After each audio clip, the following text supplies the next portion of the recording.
Democracy Partnership of the United States House of Representatives and the Parliament of Kenya. Honorable members, on my behalf and that of the National Assembly, I welcome the delegation to Parliament and wish them a fruitful visit. Honorable members, I hasten to mention also that we have had a very fruitful meeting. I was accompanied by the majority and minority leaders and selected chairmen of various committees, and we have concluded a memorandum of understanding which will assist in fostering relationships between this House and the houses in America in terms of exchanging visits, shared experiences, and many other legislative programs. I thank you. Majority Leader. Thank you, Honorable Speaker. Honorable Speaker, on behalf of the House, the majority party, and also the minority party in the House, let me take this opportunity to welcome the delegation from the United States Congress. And just to reinstate what we just said in the meeting, that we share very many common values. Top amongst them is our shared values for freedom and democracy.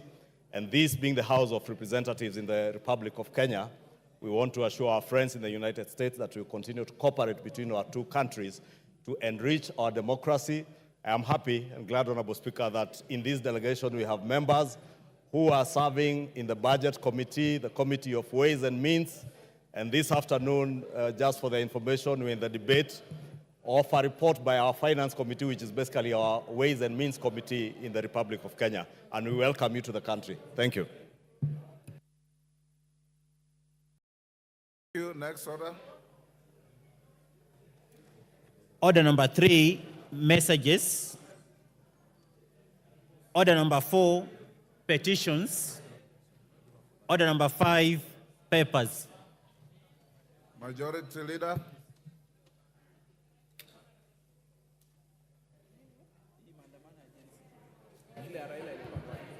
Thank you. Honorable Speaker, I beg to lay the following papers on the table of the House today, Wednesday, June 19th, 2024, afternoon sitting. The World Trade Organization Agreement on Fisheries Subsidies from the Ministry of Investment, Trade and Industry.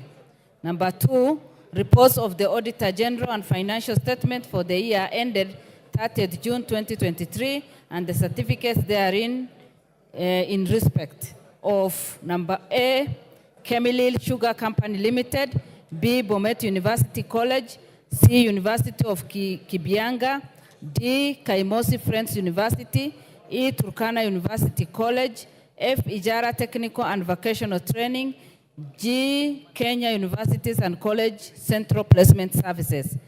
Thank you, Honorable Speaker, and I lay. Thank you. Next. Order number 6, notices of motion. The Honorable Amos Mwango. Mwango, give him the mic.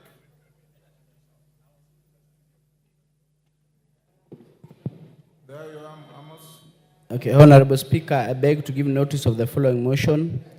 That aware that there are minimum requirements for enrollment of students to tertiary education in the country. Further aware that not all students qualify for university or technical and vocational education training, TVET institutions, due to lack of minimum grades for direct enrollment or financial constraints. Acknowledging that there is need to provide technical skills to students who do not progress to university, to reduce the ever-increasing unemployment rate among the youth, cognizant of the fact that the lack of advanced education has led to a high rate of unemployment among the youth, appreciating that mandatory community service for all students upon completion of secondary school education would equip them with technical and life skills for the marketplace. Further noting that the community service training will encourage learners to develop an understanding of civic responsibility to support and strengthen communities. This House therefore resolves that the government, through the Ministry of Education, introduces mandatory community service to all learners upon completion of the secondary school education. Thank you. Thank you, Honorable Mwango. Before we go to the next order, honorable members, allow me to recognize in the public gallery the following: Irritate Comprehensive School from Narok West, Narok; Ngong Township Secondary School from Kajiado North, Kajiado; Kibera Secondary School from Kibra, Nairobi; Solian Mixed Day from Eldama Ravine, Baringo; Temnyota DEB from Kuresoi North, Nakuru; and Ikatini Secondary School from Masinga, Machakos. I have been asked by Honorable Ngogoyo to welcome the schools. I give you an opportunity to welcome all the schools on our behalf. Ngogoyo, give him the mic.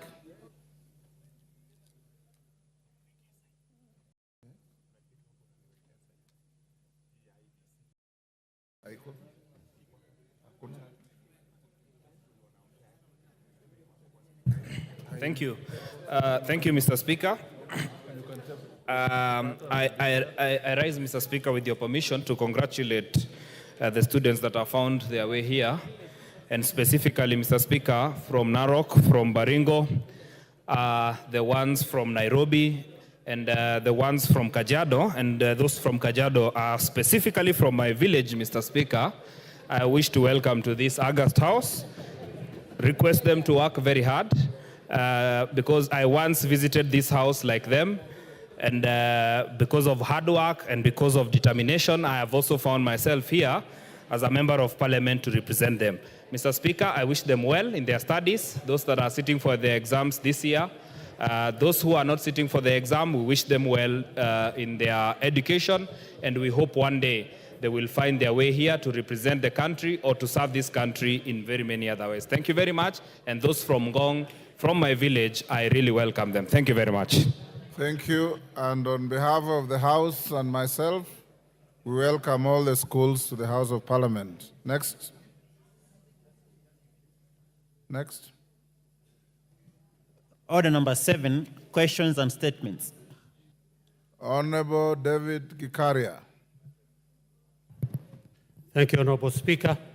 Honorable Speaker, pursuant to provisions of Standing Order number 44-2C, I rise to request for a statement from the Chairperson of Departmental Committee on Administration and Internal Security regarding the death of one Sadat Kilonzo in Nakuru Town constituency. Honorable Speaker, on the 17th June 2024, at around 5 a.m., Mr. Sadat was abducted by unknown persons at the entrance of Wakulima Market within Nakuru County Central Business District, CBD. Sadly, his body was discovered later that morning near Menengai High School, approximately 500 meters from where he was abducted.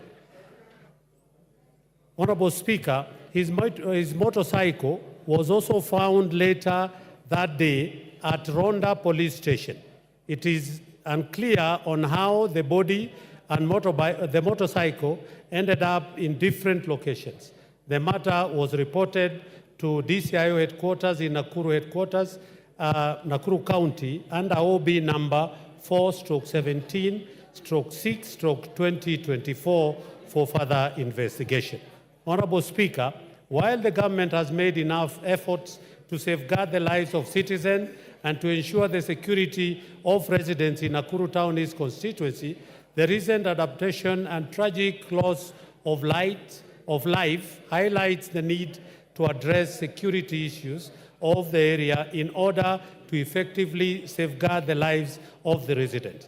Honorable Speaker, it is against this background that I seek a statement from the Chairperson of the Departmental Committee on Administration and Internal Security on the following. 1, what is the status of investigation into the circumstances that led to the death of Mr. Sadat Kilonzo, as reported under OB number 14/17/6/2024, and what measures has been put in place to prevent such incidences in the future. 2, clarify how the motorcycle of the deceased person was found at Ronda Police Station, which is over 5 kilometers from where the body was found. 3, explain why the CCTV footage from places of abduction and where the body was located is yet to be made public to assist in identifying the culprit. And lastly, Honorable Speaker, what measures are in place to address insecurity in Nakuru Town East constituency? I thank you, Honorable Speaker. Thank you, Honorable Gikaria. Tongoyo, that is to your committee. Give Honorable Tongoyo the mic. Thank you, Honorable Speaker. I seek to respond to give the statement in 2 weeks. Thank you. 2 weeks it is. Next.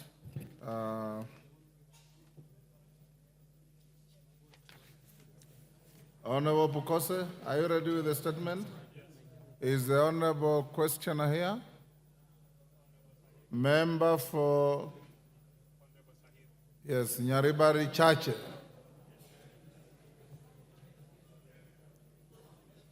Maybe you stay to tomorrow? Thank you, Honorable Speaker. This was asked by Honorable Sahir, member for Nyaribare. Yes, I don't see him in the since house. he's not in the house, I request that that I respond tomorrow when he's in. Tomorrow afternoon. But I'm ready with the response. He will explain why he's not here. Thank you. Okay. Next. Order number 8, the Kenya Roads Board Amendment Bill, National Assembly Bill number 18 of 2024, first reading. A bill for an act of Parliament to amend the Kenya Roads Board Act 1999. Order number 9, the Public Finance Management Amendment number 2 Bill, National Assembly Bill number 26 of 2024, first reading. A bill for an act of Parliament to amend the Public Finance Management and for connected purposes. Order number 10, the Finance Bill, National Assembly Bill number 30 of 2024, second reading. Members, we now go back to the Finance Bill. My record shows the member for Mavoko had concluded his contributions. So now, Parashina Sakimba.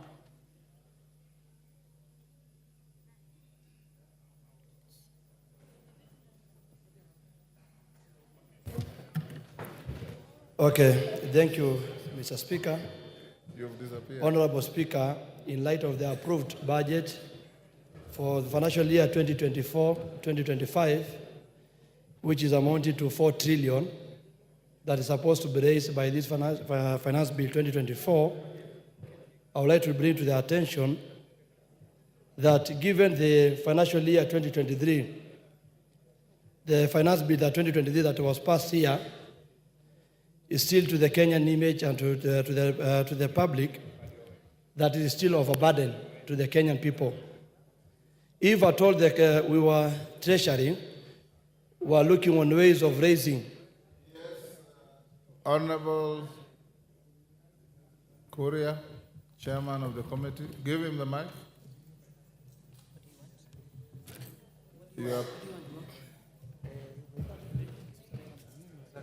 You're putting mics behind me.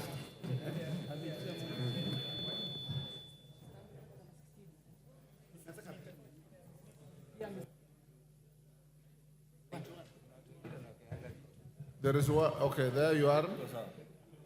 Honorable Speaker, I raise on understanding order number 91, requiring the member to substantiate accuracy of the information he has shared. The honourable member has said that the finance bill is proposing to raise 4.1 trillion shillings. That statement cannot be any more misleading or exaggerating. It is exaggerated by almost 1,000%. Parashina, where did you get that? You are challenged to show us where that is coming from. Mr. Speaker, is estimated. It's an estimation. Yeah, but just to, I was mentioning about the finance bill of 2023. It was supposed to take care of the deficit of the budget, and you can check that we have a deficit from that record of 224 billion, which was not raised because of introduction of the finance bill 2023. Sorry. So, Mr. Speaker, what we are trying to say, and this is clearly illustrated yesterday, and I want to appreciate the amendments that have been done by the Finance and Planning Committee. But if at all we have to wait for pressure from the public, the Gen Z, to raise their voices and then the changes can be done, like there's an emergency, why wait to the last minute? Mr. Speaker, I want to say that in the stipulated de la Fay curve economic theory and the captive or conceptive tax, if you check on that theory, which was established in 1974 by Ada Lathe, who clearly said that the tax rate, when the tax rate is high, and you try to compare on the collection, it is always not achievable, Mr. Speaker. And I want to urge this House, by the time that everyone is looking on taxation as the only main resource or main way of getting resources, then we are getting it wrong. I want to say that, who are you taxing now? Already the almost dying the mamambogas and the borders and Kenyans are complaining of the finance bill 2023. Once you are introducing this finance bill 2024, we ask a simple question: who are you targeting? That money is not there, Mr. Speaker, and the collection is not easy. When you go and look at the issue of simple mathematics that our colleagues are trying to put on the table, that it's only taxes, I want to ask, where is the issues of mining? Why don't we think outside the box and think about mining? Why do we have a minister and a cabinet secretary in charge of mining? You go to countries like Angola, countries like South Africa, countries like Tanzania, money are also in the budget, also mining plays a bigger part in the raising of funds. And we cannot be captive of IMF. That the only thing that they want us to do is raising money through taxation. Taxing Kenyans every day, day and night. Mr. Speaker, I want to ask about the tallow oil in Turkana. If you check on the tallow oil of the Turkana, no one is talking about it. Why don't we go back and think about how to raise today's revenue, not only on taxation? We cannot be a lazy country that does not think on other means. Mr. Speaker, if you go to the issue to do with eco-levy, it is very interesting in clause 45 on the imported items. And they are talking about, because the issue is protecting environment and pollution. Yes, the answer is yes, we protect. But this eco-levy is only left now for the imported goods. I am sure majority trust this, that even you do a simple calculation of sanitary towels, I don't know if they want us to go to the napkins, or they want our gas to go and use the way the COVID time, when people the COVID time were buying lesos and kitambas as a means of having to protect COVID.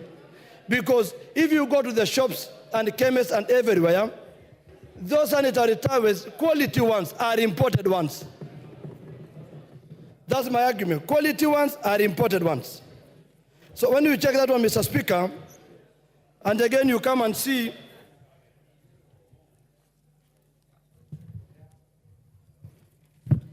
if you go to clause 48, clause 44A, that the chairman has talked about. When you see there was a suggestion from the public participation to increase import taxation fee from 2.5 to 3%.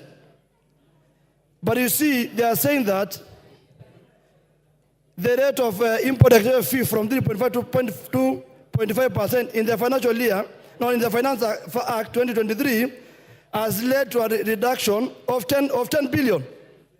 And the simple question is, we are not only the people left in the universe working for ourselves. So if you are only targeting to destroy imports, that you are targeting that only we need our local manufacturers to gain an advantage because of taxes being added to goods that we get from imports. But we are a competitive country that we need to compete with others, Mr. Speaker. If you go to clause 57B on the issue of penalty, that the chairman also illustrated very well, on electronic tax system with the data management and reporting system. Mr. Speaker, you see, they say the provision is too punitive, they have agreed, and therefore recommended reducing it to a commensurable to the offense. And the question is, which offense? Which offense? So, Mr. Speaker, I would like to give an advice or my suggestion. If we need to create a country which is self-sufficient in terms of employment, it is not only done on taxation. Other countries gave incentives on the issue of cost of production, electricity, easy way of doing business. So if you are told, you are saying that only we discourage new investors who are coming to do things in this country because of the issue is only taxation as an incentive, then we are wrong. We need to go back and understand on the products that like pharmaceutical, agricultural products, agricultural equipment need to be checked very well. And that's why I'm saying, Mr. Speaker, that today we are in a level that we need to understand that it's a high time we call a cat, and we don't call a dog a cat.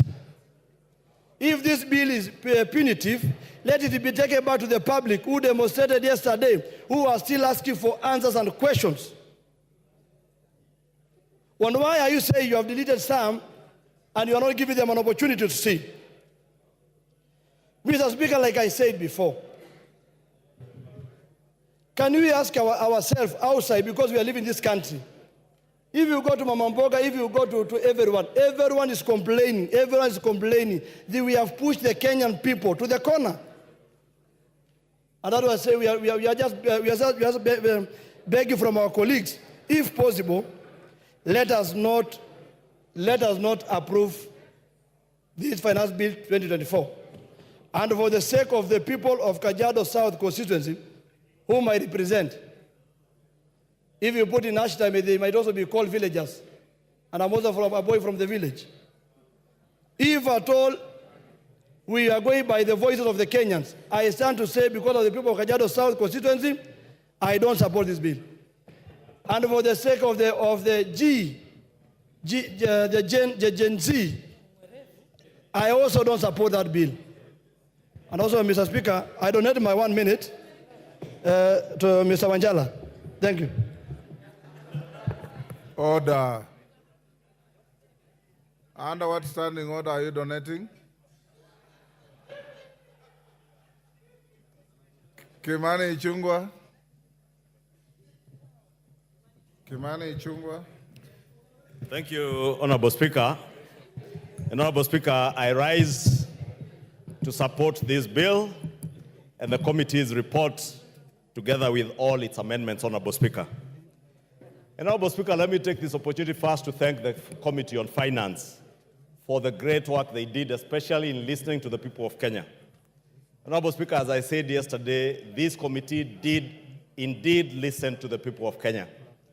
And if you go through the compendium of amendments that the committee has proposed, you will realize that they listened to Kenyans from the cost of bread, or rather the VAT that was proposed on bread, to the border sector, to the eco-levies on diapers, on sanitary towels, and all the other things, Honorable Speaker, that Kenyans said might be harmful to them or would be detrimental to their well-being in terms of the cost of living, Honorable Speaker.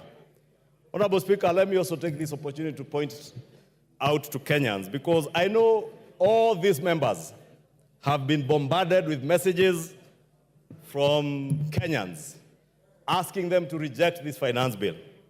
Honorable Speaker, I saw yesterday when it became clear and apparent that there were measures that have been taken having listened to Kenyans. A number of them started saying, please do not edit, reject. Let me tell them, we never edit bills. What we do is to propose amendments, adopt those amendments, and the consequential bill that will be passed in the committee of the whole is what then becomes the act of parliament that we have the force of law as a new operative law of the Finance Act of 2024-2025. Therefore, let me just plead with Kenyans to be patient with us, to allow us to do what they charge us to do as their elected representatives.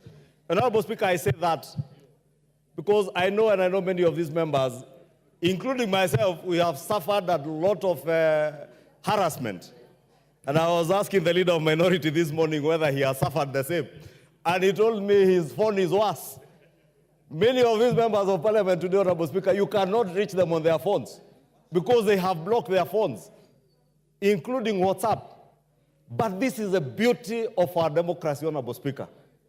And the beauty of this democracy, Honorable Speaker, is that Kenyans express themselves and we respond to what they are saying. And in responding to what they have told us, that is why many of the amendments that you find in the committee's report that touch on the issues to do with bread, border, sanitary towels, Honorable Speaker, and I heard this morning somebody asking whether we have capacity to manufacture adequate sanitary towels and diapers in this country, Honorable Speaker. And I want to confirm to the country that we have more than adequate capacity.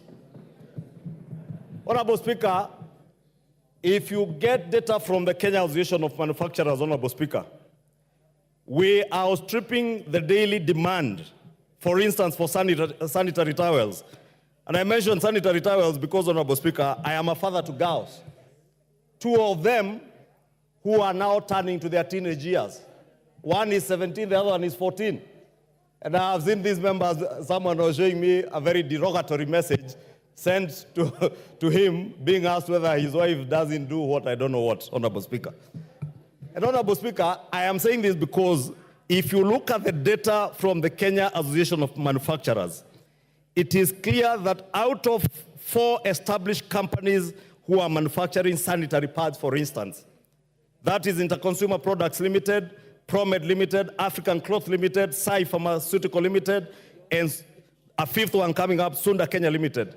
The 4 companies' production output is 148 million pieces a month. Our local demand is 135 million pieces a month. Honorable Speaker, when the eco-levy was introduced on sanitary pads and diapers, Kenyans spoke to the Finance Committee and said they would become expensive. And Honorable Speaker, the Finance Committee has responded by imposing both VAT and that eco-levy on finished imported products, including imported sanitary pads and diapers that are coming from countries, and I do not want to mention the countries, Honorable Speaker, whose safety, how hygienic they are, whether they meet the required health standards, we cannot ascertain, Honorable Speaker. And it is important for us as parents to be responsible citizens and parents to protect our teenage girls, our mothers, our sisters, our wives, by ensuring that the sanitary pads that they use are safe, they are secure, they are hygienic. Honorable Speaker, it is only fair also to protect our growing manufacturing industry. I watched, Honorable Speaker, when the Kenya Association of Manufacturers presented their memoranda to the Committee on Finance. And they truly pleaded with the Committee on Finance to protect our local manufacturing industry, Honorable Speaker. When then we are told, Honorable Speaker, that imposing excise duty, imposing an eco-levy, imposing VAT on imported finished products in order to protect our manufacturing industry, in order to ensure that we have jobs being created, Honorable Speaker, for the thousands of youth who today, Honorable Speaker, are being misled that the only thing that these honorable members can do is to reject this finance bill instead of fixing it, fixing what is wrong in the finance bill. Honorable Speaker, this bill had 65 clauses at inception when it came to this House. I have listened to Kenyans, Honorable Speaker, Yes, and engaged a number of them. Order, Honorable Majority Leader. Under what standing order? 83. Pardon? And Speaker, according to the oxygen principle, Under what standing order? according to the oxygen principle, Speaker, procedural technicalities does not override substantive justice. Order. You are here in the morning. I said, you understand a point of order. I'll allow you. Tell me which standing order is being infringed. Then I allow you. You said 83.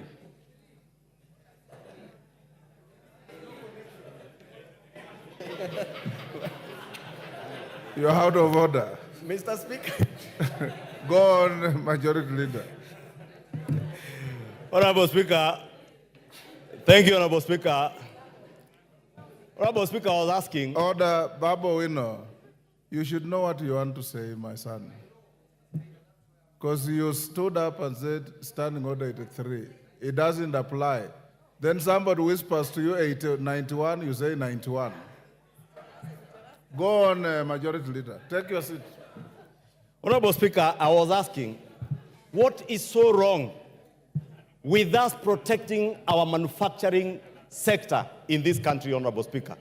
What is so wrong with us ensuring that we are creating jobs within our own economy instead of creating jobs in other countries, Honorable Speaker? Because when we say that we do not levy excise duty on imported finished products, whether they are finished and fully assembled borders or motorcycles, Honorable Speaker, we are creating and exporting jobs out of this country into those economies where we want to import those finished products from. Therefore, Honorable Speaker, I want to speak to the young people in the streets. The young people, Honorable Speaker, who have been mobilized in colleges and universities around our country to send members messages of rejecting this finance bill. This finance bill is about protecting yourselves as our children. It is about creating jobs for you as our children. It is about ensuring that the future of our economy is secure, Honorable Speaker. Honorable Speaker, we will only secure the economy for future generations if we make sure that we nurture the growing manufacturing sector in our economy, Honorable Speaker, vis-a-vis in exporting jobs to other countries, Honorable Speaker. Honorable Speaker, the finance, every year that we pass a finance act in this House, it has a 3 or 2-fold objective, Honorable Speaker. Top amongst them, other than revenue, is also to ensure, Honorable Speaker, that we create jobs within our economy for us to be able to expand our tax base. So that, Honorable Speaker, those of us who feel overburdened, especially the working class in this country, because we are paying taxes and very many other non-taxpayers or Kenyans who are not paying taxes are depending on us to ensure that we're able to create jobs, create more income earners who can pay taxes so that we share the burden of taxation more evenly and more fairly, Honorable Speaker. And that is part of the prime objective of this Finance Act of 2024, to ensure that we raise revenue, we protect our manufacturing sector, Honorable Speaker, we create jobs, and more importantly, Honorable Speaker, we deliver services to the people of Kenya, Honorable Speaker. I am glad, as the President said yesterday, Honorable Speaker, that the conversation in this country now has changed. We are no longer debating in this House, Honorable Speaker, these interjections, I find them unnecessary. I think Babu Owino thinks we are outside Central Police Station. Thank you so much, Honorable Speaker. Honorable Speaker, we cannot sit here. What standing order are you on? 91. 91. Honorable Speaker, why is it that it's only my standing orders that you are confirming, Honorable Speaker? The rest you are giving. Baba, we know everybody has been subjected to the same treatment. What I want to say is very important and urgent, Honorable Speaker. Yes. Yes, what is out of order? Thank you, Honorable Speaker. Honorable Speaker, I've heard the submissions made by Honorable Ichung'wah, and I want to say that at first I thought that they were important and detailed, but I've just realized that the important parts are not detailed and the detailed parts are not important. He's talking about manufacturing. Honorable Speaker, I want to educate Honorable What Ichung'wah. is out of order? This is know, where now I'm you are coming to. pursuing a counter argument. This is where I'm coming to, Honorable Speaker, on matters economics, because Honorable Ichung'wah is claiming that if we increase taxes for imports, that is what he's saying, that if we increase taxes for imports, imported goods, then we will give an opportunity for industries, local industries to grow, which literally, debate now. which literally is normally true. But in our situation as a country, Honorable Speaker, we are going to promote what we call foreign absorption, where money is going to leak from... Order, Baba Wino. Order, Honorable Baba Wino. Order, take your seat. Order, Honorable Baba Wino. When you take your seat. You are pursuing a very healthy argument, but it's very far from a point of order. When you are given an opportunity, pursue that argument and convince your colleagues. When you stand on a point of order, ordinarily you start this way. Mr. Speaker, is it in order for the member on the floor to say this and this and this, when in fact the fact are this and this, or contrary to this standing order? You've shot up on my permission, and you are pursuing a very healthy argument on the bill that has no relationship with what the member on the floor was saying, because that is your argument, that's his argument. Thank you, Honorable Speaker, for that guidance and protection. Honorable Speaker, I was saying many of the amendments that have been proposed by the Finance Committee in a big way cure the numerous concerns that Kenyans had over this finance bill. And therefore, that's why I want to plead with this Honorable House, let us do what is right. I know there are those who are tempted to do that which is popular. It is very popular to join street demonstrations, to be seen as a hero rescuing people from police stations when they are arrested out of whatever they are arrested on in the streets. But as a leader, and we are here as leaders, Honorable Speaker, as a leader and as leaders, Honorable Speaker, we must do that what is right. And Honorable Speaker, when this administration came to power about 2 years ago, our fiscal deficit as a percentage of GDP was at 6.7%. We were projected to borrow 1.1 trillion shillings, Honorable Speaker, in the first year of this administration. That today, Honorable Speaker, with the budget that this House adopted 2 or 3 weeks ago, has gone down from 6.7 to 3.4%. That is on account of sound economic policies. It is on account of doing what is right rather than what is popular. Honorable Speaker, I know many of these members have been intimidated around the country, being told, utatupata 2027, or you get us in 2027. I want to give you the highest assurance. What the people of Kenya will judge you against is whether or not you are able to deliver on the promises and the pledges you made to them on delivery of services. It shall not be possible to deliver services, to build roads, to build schools without generating revenue for the country, Honorable Speaker. We cannot be a country that lives on debt, Honorable Speaker. And I'll beg for additional time because of the interjections, Honorable Speaker. Honorable Speaker, 2 years ago, we are not just surviving on borrowed money. Honorable Speaker, we were on the verge of defaulting on our international and national domestic debt obligations, Honorable Speaker. From last year, end of last year, Honorable Speaker, it became clear, not just to us within the country, but to the world at large, that Kenya was never and was not about to default on its debt obligations, Honorable Speaker.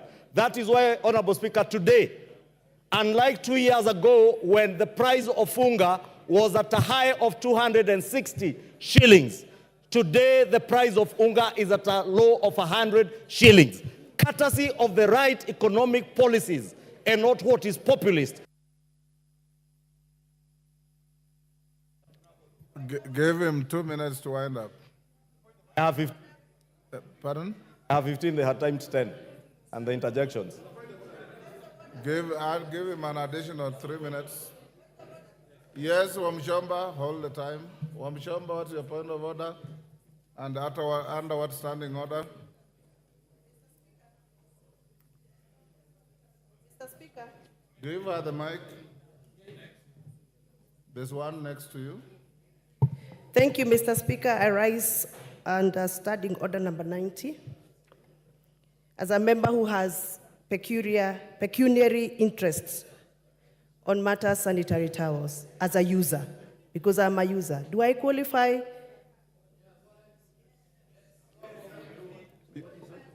Can you repeat that you are? I am standing on the strength of standing order number 90. Yes. As a member who wishes to speak on this matter of sanitary towels as a user. That's yourself? Yes. You are out of order. Take your seat. If you had in the morning the Honorable Tenda Molo, although he did the right thing wrongly, when you challenge somebody, take your seat, understanding order 91, you're challenging the member on the floor who has pecuniary interests, not on the basis of your own pecuniary interest. Go ahead. Thank you, Honorable Speaker. Honorable Speaker, I was saying 2 years ago, unga, when we speak about the cost of living, unga was at a high of 260 shillings. Today, unga is at a low of about 100 shillings, Honorable Speaker. Honorable Speaker, our exchange rate, the Kenya shilling to the dollar, almost a year ago, it was at a high of 162 shillings. Today, it is at a low of 128 and still going down, Honorable Speaker. Courtesy of the right economic policies, courtesy of pursuing what is right rather than what is popular, Honorable Speaker. Honorable Speaker, in the past, we have suffered what was described as state capture, Honorable Speaker. This bill, Honorable Speaker, in a big way addresses the question of state capture. Honorable Speaker, there are companies in this country that have survived largely on what is called tax expenditure and manipulating the system around tax expenditure, Honorable Speaker, especially around the question of VAT refunds. This bill, Honorable Speaker, is addressing the loopholes that bedevil our country through people who are well connected, who use the system to beat the tax system, Honorable Speaker, exploiting tax refunds to make bigger profits for their companies, Honorable Speaker. Honorable Speaker, speaking to state capture, Honorable Speaker, we built an SGR infrastructure over 10 years ago. You have 1 minute. You would be shocked today, Honorable Speaker, there are people who are still claiming tax deductions around buildings that were done with the SGR.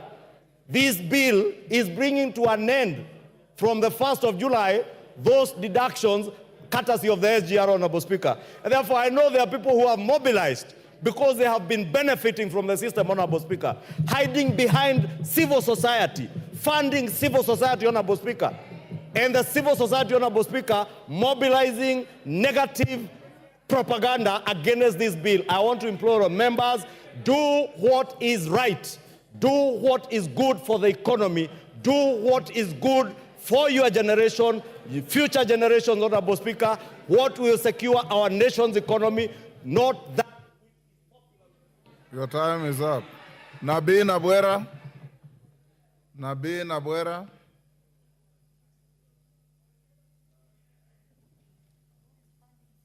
Thank you, Mr. Speaker.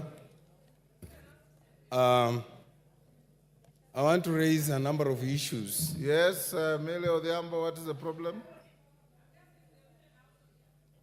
The women are also here. I can see them.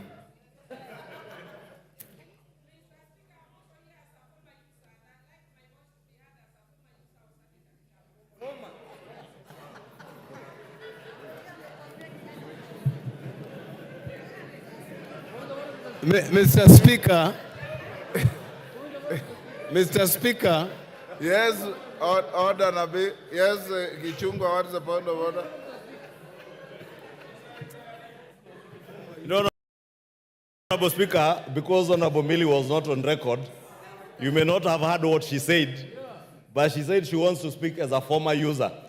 Honorable Speaker, of sanitary items. What I did not understand whether it was sanitary towels or diapers. Maybe she can clarify whether it was sanitary towels or diapers. Nabi. Order. Yes. Yes, Honorable Junet, what is out of order? Hold Nabi's time. Mr. Speaker, you've heard clearly what the majority leader has said. He is asking under what category of women do Millie Odhiambo fall? Because she's claiming that she's a former user of sanitary pads. And in the finance bill, we are discussing sanitary pads, and we want to reduce the taxes. Is she going to benefit from that? Is she opposing or supporting, Mr. Speaker? Order, Millie. You don't need rocket science to understand what you said. I understood you clearly, and we don't want to engage in debate. Nabi Nabwera, continue. Thank you, Mr. Speaker. Mr. Speaker, today, I've had a lot of time to reflect on whether this country, we want to move it forward, we want to have it stagnant, or we want even to become repugnant. I'm saying this, Mr. Speaker, because any progressive country, any progressive system, we should have started by looking at our 2023-2024 Act, Finance Act, and asked ourselves the question, has it served us well? Number two, we should have asked us, we intended to collect a certain amount of money. Did it help us collect that money? Number three, what has been the business performance for the period that 2023-2024 covered? And finally, Mr. Speaker, we should ask ourselves, has the current Finance Act helped us to mobilize savings? What is our saving ratio as a country? Mr. Speaker, as I look at that and evaluate the 2023-2024 Finance Act, I return a performance ratio of 44%. With that kind of performance ratio, you cannot come up with another act, a bill to repeal that act, which increases the number of taxes, the amount of taxes to the public. Because you have failed to collect over 300 billion. Mr. Speaker, whereas the chairman of the Finance Committee presented to us a report here, which looked progressive, unfortunately, it fell short of curing the problems in this bill. What are the problems in this bill? Mr. Speaker, if you look at Schedule 4 and Schedule 3, then you return a no acceptance to this bill. One, if you look at the 10% duty on Kilinga, you are only improving the status of one business person. When you look at the duty on billet, you are improving the status of the same person. You cannot create a law that only ensures that one particular individual or one particular entity of business thrives at the expense of the others. Mr. Speaker, whereas one would want to forgive the drafters of this bill for imagining that if you removed tax or if you remove the sanitary towels that are locally manufactured, then you have cured the problem, is lying. I've talked to my own daughters in the house. They tell me the sanitary towels they use are all imported.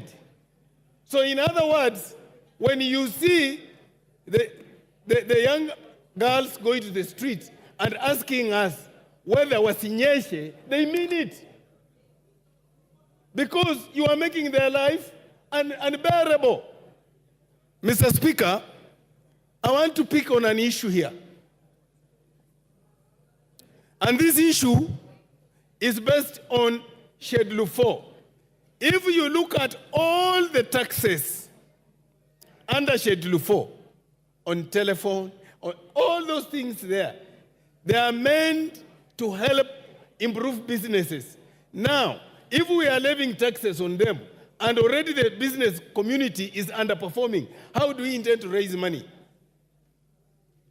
If this country cannot mobilize savings, then we rather shut up and close it. I'm asking the drafters of this bill, and Chairman, with due respect, if you wanted to help us as a country with all those changes you made, they were fundamental, then the bill loses its original form. Then you should have withdrawn the bill and given us another bill.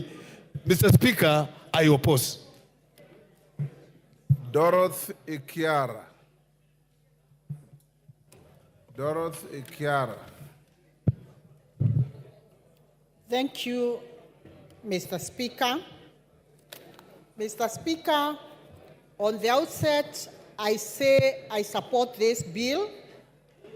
And Mr. Speaker, I was seated here in the House and I participated actively in passing the budget and appropriation bill when it was presented before this House. Honorable Speaker, we did come up with a lot of issues because, Honorable Speaker, we promised Kenyans on very many pledges when we were being elected. And inside this House today, Honorable Speaker, each and every member did give pledges. And we know what that means, Honorable Speaker. We promised the electorates good roads. We promised them medicine in the hospital.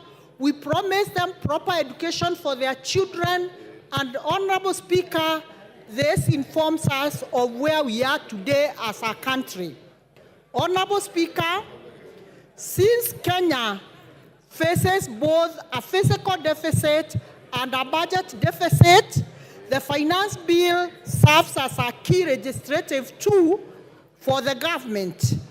It combines revenue enhancing measures with expenditure rationalization as a strategy to manage and reduce these deficits. Honorable Speaker, for the first time, a finance bill is similar to the medium-term review, and this is better for our country in terms of consistency and planning. This finance bill today that we are looking at, Honorable Speaker, is people-centered. I'm saying this, Honorable Speaker, because I personally participated when the Finance Committee, led by the very able Chair, Kuria Kimani, was going around seeking public views on what they had proposed in the budget. Honorable Speaker, and it is for this reason that after they listened passively to the citizens of this country, they did come up with a laughter of changes that are all in favor of the citizens of this country. Honorable Speaker, aside from the key highlights, which the Finance Committee addressed, some of these proposals that they had proposed initially have now been dropped. Key is 16% VAT on bread. Honorable Speaker, they resent to the members of public and it is not there anymore. VAT on transportation of bulky things like sugarcane, they resent to the citizens and they removed.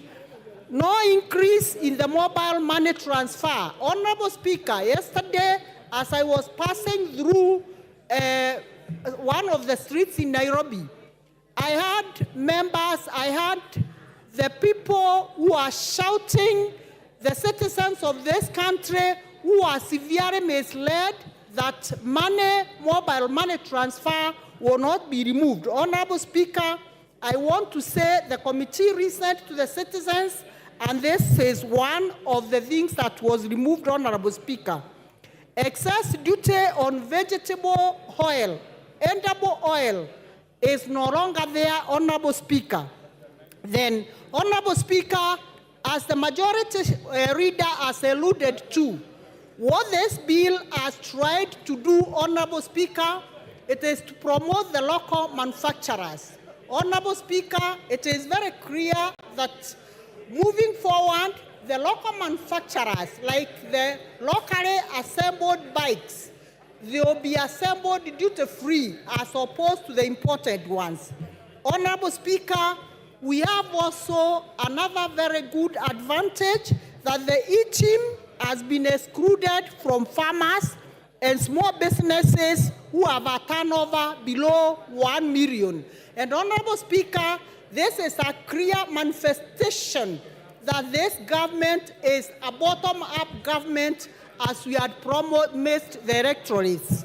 Honorable Speaker, I want also to unveil the key achievements, Honorable Speaker, in this bill, especially for the employed Kenyans, Honorable Speaker, where the allowable pension has been extended from being taxed from 20,000 to 30,000. This is an achievement for our workers and the salaried people, Honorable Speaker.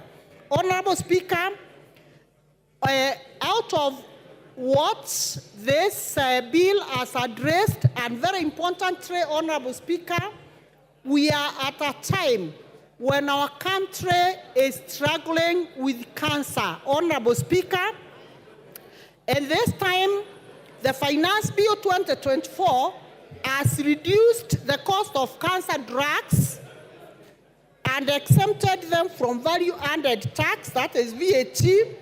And this initiative, Honorable Speaker, is designed to alleviate financial pressure on patients and enhance access to medicine, cancer medicine, Honorable Speaker. And we are doing this when the country is struggling with increased cancer cases. I want to pinpoint a place like Meru County where cancer is on the rise, Honorable Speaker. And this bill, having removed cancer tablets, cancer medicine, and VAT-free, Honorable Speaker, this is a great achievement for cancer patients in this country. Honorable Speaker, we also want to underscore the achievement of employment of teachers. The education sector has been given a very huge budget, and out of this budget, Honorable Speaker, we are proud that all the teachers who are employed as interns, 46,000 of them will be turned to permanent and pensionable, Honorable Speaker, so that they can be able to bridge the gap in our education sector. Honorable Speaker, we know too well investment in human capital is the one single investment that every progressive country must make. Honorable Speaker, education is very key in ensuring that we become globally competitive amongst our equals, Honorable Speaker.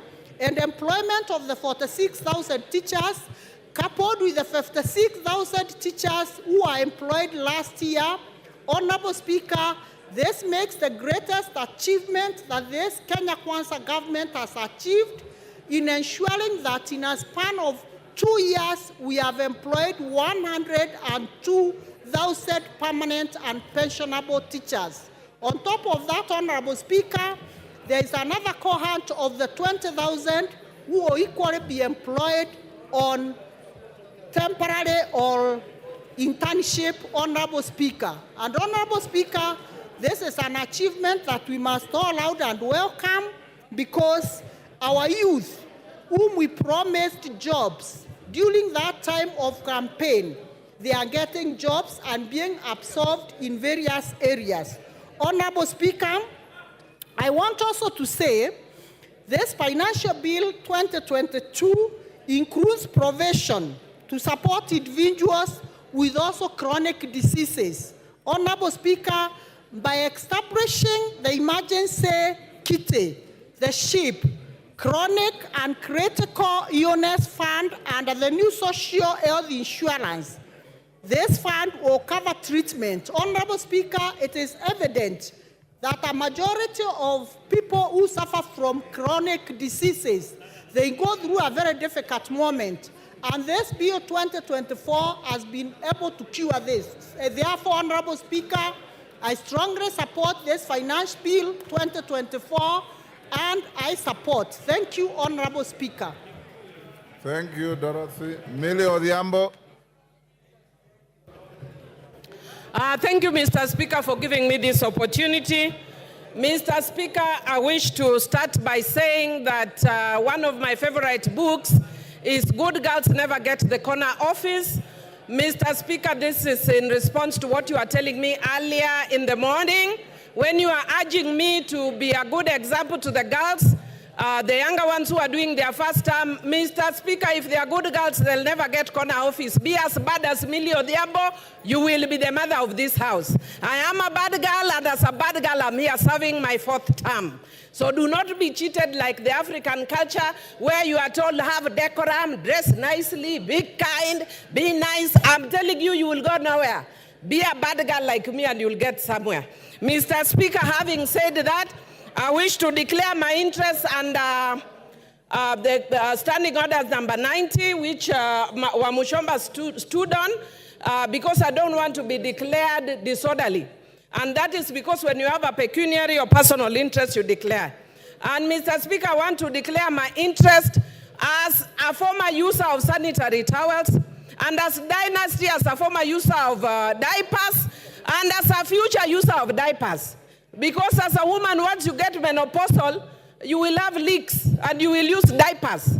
And Mr. Speaker, I want to say, it's not all women, so Rosa should not be worried, but there are women who get leaks. And I want to say that there are people, because we don't want to have shame over menopausal issues, we don't want shame over period.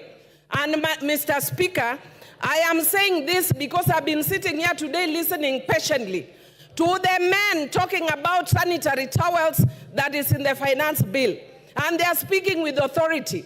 If we wanted to save money, the way the finance committee has done, and want to tax anything else, go and tax men innerwears. Go and tax men innerwears. Don't speak on our issues as women. Let us be the one to speak about sanitary towels. We are the ones who know what works for us, and you are saying we want to encourage the local manufacturing. While you are waiting to enable our local manufacturing agencies to create those sanitary towels, will we tell our periods to stop? Our periods will not stop while you are manufacturing. Our girls will have their menses as usual, and the cost that they are used to will be higher because that will come through underground. What I am saying is, Mr. Speaker, I do not support the finance bill. And I'll give you the reasons why I don't support it. One, I don't support it because it's devoid of a strong policy underpinning. Number two, I don't support it because it's not premised on a better model, but on a better model. The KK government told us that their things are premised on BETA, but increasingly we are seeing it premised on BITTER, beta model. That's why I'll not support it. And Mr. Speaker, the other reason I will not support it, it's because it encourages opulence. Look at how much money I have. Look at the price of my watch. It's a 5 million watch, and I'll explain why, Mr. Speaker. So do not be in a hurry to ask me to explain. I'm going to explain. Mr. Speaker, number one, the one I've talked about, the tax system that is devoid of a strong policy underpinning or premised on a flawed policy underpinning. I will give you the example of the eco-levy that seeks to strike a balance between the economy and ecology but fails miserably to do that. Mr. Speaker, if I give you an example, this government has actually sponsored or facilitated the roads in Fangano Island and the tarmac in Rusinga Island, even though they are taking pretty long. And I want to tell you, Mr. Speaker, that if you are to use this model, the taxing model that they are saying, then it means that a contractor who is doing those roads and earning billions on those roads, Mr. Speaker, when they destroy the environment, the fishermen from Rembaringiti, Rusinga, Mfangano, and Sukuru Island, who will be making at most 1,000, will be asked to repair that person's damage through tax, forgetting the PPP principle. The person who destroys is the one who should pay that damage, not me. The fisherman of Omena making 1,000, you are expecting me to pay the tax of a person who is earning billions doing that road. I do not support this tax. Mr. Speaker, I can give you another example. Mr. Speaker, the second example I'm going to give is on the issue of the smartphones again. And I want to thank Honorable Rachel Nyamai, who actually said that one of the ladies that she's sponsoring her education, when she talked to her, the lady told her, I'm here doing TikTok. And we do not actually seem to understand how that relates to this tax. Now I'll tell how it relates to this tax. Mr. Speaker, if you are taxing digital content, Mr. Speaker, this girl has gone to town. I can tell you after this, Rachel Nyamai, myself, and others will be on TikTok. The girls will be imitating us on TikTok. And they will be making money imitating us on TikTok. And then under this tax, we are telling them we are taxing you, TikTok. Why? They are doing that because there are no jobs. They have become innovative and look for their own jobs. And after they have got their own jobs, an industry that has not solidified, like teaching, like law, we want to kill that industry that is helping our young people. That is why the Gen Zs were on the streets. And Mr. Speaker, I'm so thrilled that I was shown a photo of a young girl who looks like me, and some people were saying, Millie, we can see you are here now, you can retire. And I wish she was in my constituency, I would have retired tomorrow. And Mr. Speaker, yesterday, my own niece, who I am the one who was raised since she was in primary school, she's lived in my house. I was with her. And I tried all the means to try and divert her attention from what was going. How she managed to sneak in, and this morning she's telling me, and Mr. Speaker, before I got to what she was telling me, I told her, can I give you a lift to town? She told me, no, Auntie, I cannot be associated with members of parliament. Your generation, you have messed this country. We have to fix it. Gen Z. If we do not take Tuesday, Super Tuesday, as a wake-up call as a country, I don't know what else will take up as a wake-up call as a country. And I want to tell the president, who I served with in the same committee in parliament, who was my classmate in the university, fire those guys that you have hired who are giving you economic advice. They are not helping you at all. How do you even imagine bringing something like taxing bread, even if it is as a joke? That is a joke carried too far. That is a joke carried too far. You can crack jokes elsewhere. You can find a situation where the young people have burnt the country based on your joke. Try those jokes elsewhere. because Kenyans are suffering. Kenyans are tired of being taxed. And if we cannot listen to the Kenyans who are tired of being taxed, we have no business being in this house. We must listen to the Kenyans. And I want to say that you have done well in trying to deal with some of those issues. But there are still very many that are still here, Mr. Speaker. Because we have a short time, I may not mention all of them.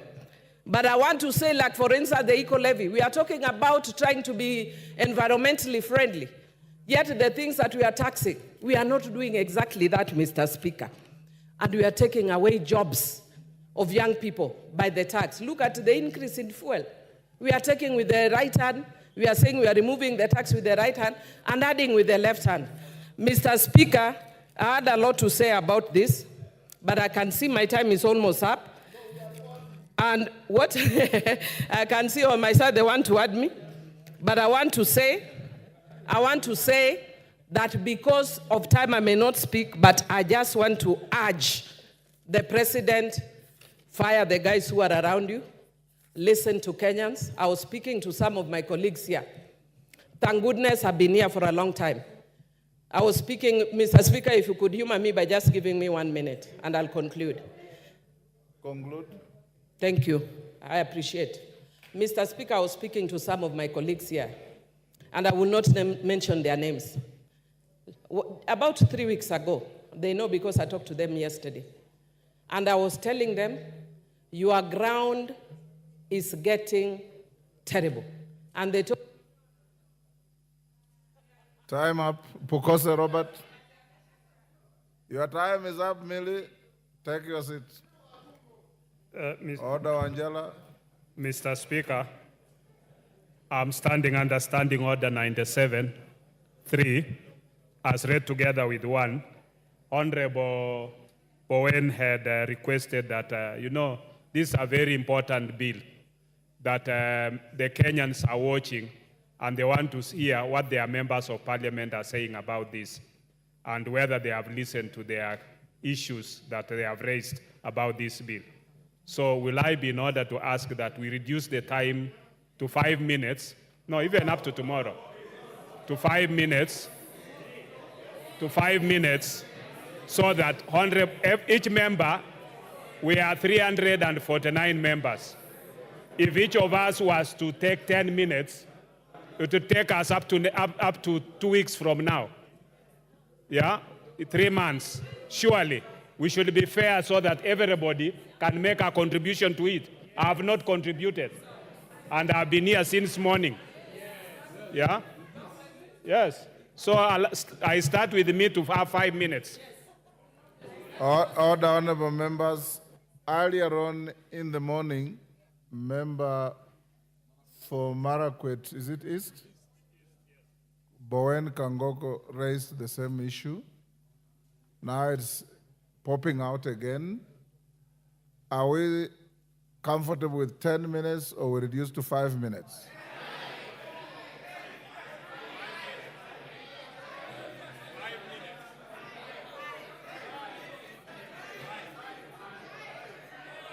Order. Yes, Rafael Wanjala.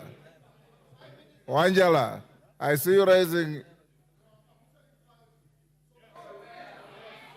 That 5.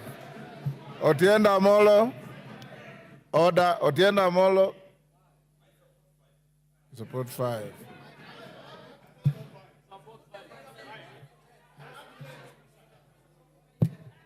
Order, honorable members. I will put the question. Will those who want the time to be reduced to 5 minutes say aye? Aye. Will those who want to retain 10 minutes say nay? Nay. The ayes have it. Okay, because order, honorable members, and I think order. I think it's only fair and just because my screen is bursting with requests. So in 5 minutes, my teacher used to tell me, if you can't make your point in 2 minutes, you are unlikely to make it in 30 minutes. Thank you. Yes, Thank you, Honorable Speaker. Honorable Speaker, I stand to support this finance bill with amendments. Having listened to the people whom we represent, having complained about VAT on bread, having complained about the 2.5% tax on the vehicles, having listened to them that we want to create jobs for our people. Honorable Speaker, I want to thank the committee, and I want to tell the public that the committee is made up of members from both the opposition and the government side, or the minority and the majority. So this bill was not made by Parliament. It was done by the executive, and it's been brought to the House. Your members of Parliament have listened to what you wanted to be amended. And therefore, we want to pass it with those amendments, and that is the essence of the public participation. This bill was brought to the public participation, and it goes through the process. Honorable Speaker, when you listen to people outside there saying, reject the bill, this bill is also important because it has to raise part of the revenue to finance what the public requires from the government. And because it has to finance that, as we speak today, we've raised the money for counties to 400 billion. This bill is going to raise 346 billion. That 346 billion will be added with what is being collected in taxes to make it 400 billion so that the counties can have money to offer services. This is going to meet the budget deficit from what the government is collecting. So it is what the government continues to collect. And we need the public to understand that when a finance bill is done, it is a bill that will come into effect to support what the budget requires for the government to deliver. And therefore, we cannot say reject it in total, but you can also suggest what amendments should be done. And I think as people's representatives, we want to ask our Kenyans who are outside there, if you have amendments, you can approach your member of parliament, and the member of parliament can still have time to create that amendment. So the issue of saying reject the bill, I think should not be there. But we should be able to make those amendments, and I hope that our counterparts from the minority side will support those amendments so that we can be able to deliver and make sure that we have listened to what the Kenyan public demands of us. With those few remarks, Honorable Speaker, I support with amendments. Honorable members, before I go to the next speaker, allow me to go back to order number 5 and allow the chair, JLAC, to table a very important paper in furtherance of one of the NADCO bills. Murugara, get a working mic. Give him a working mic.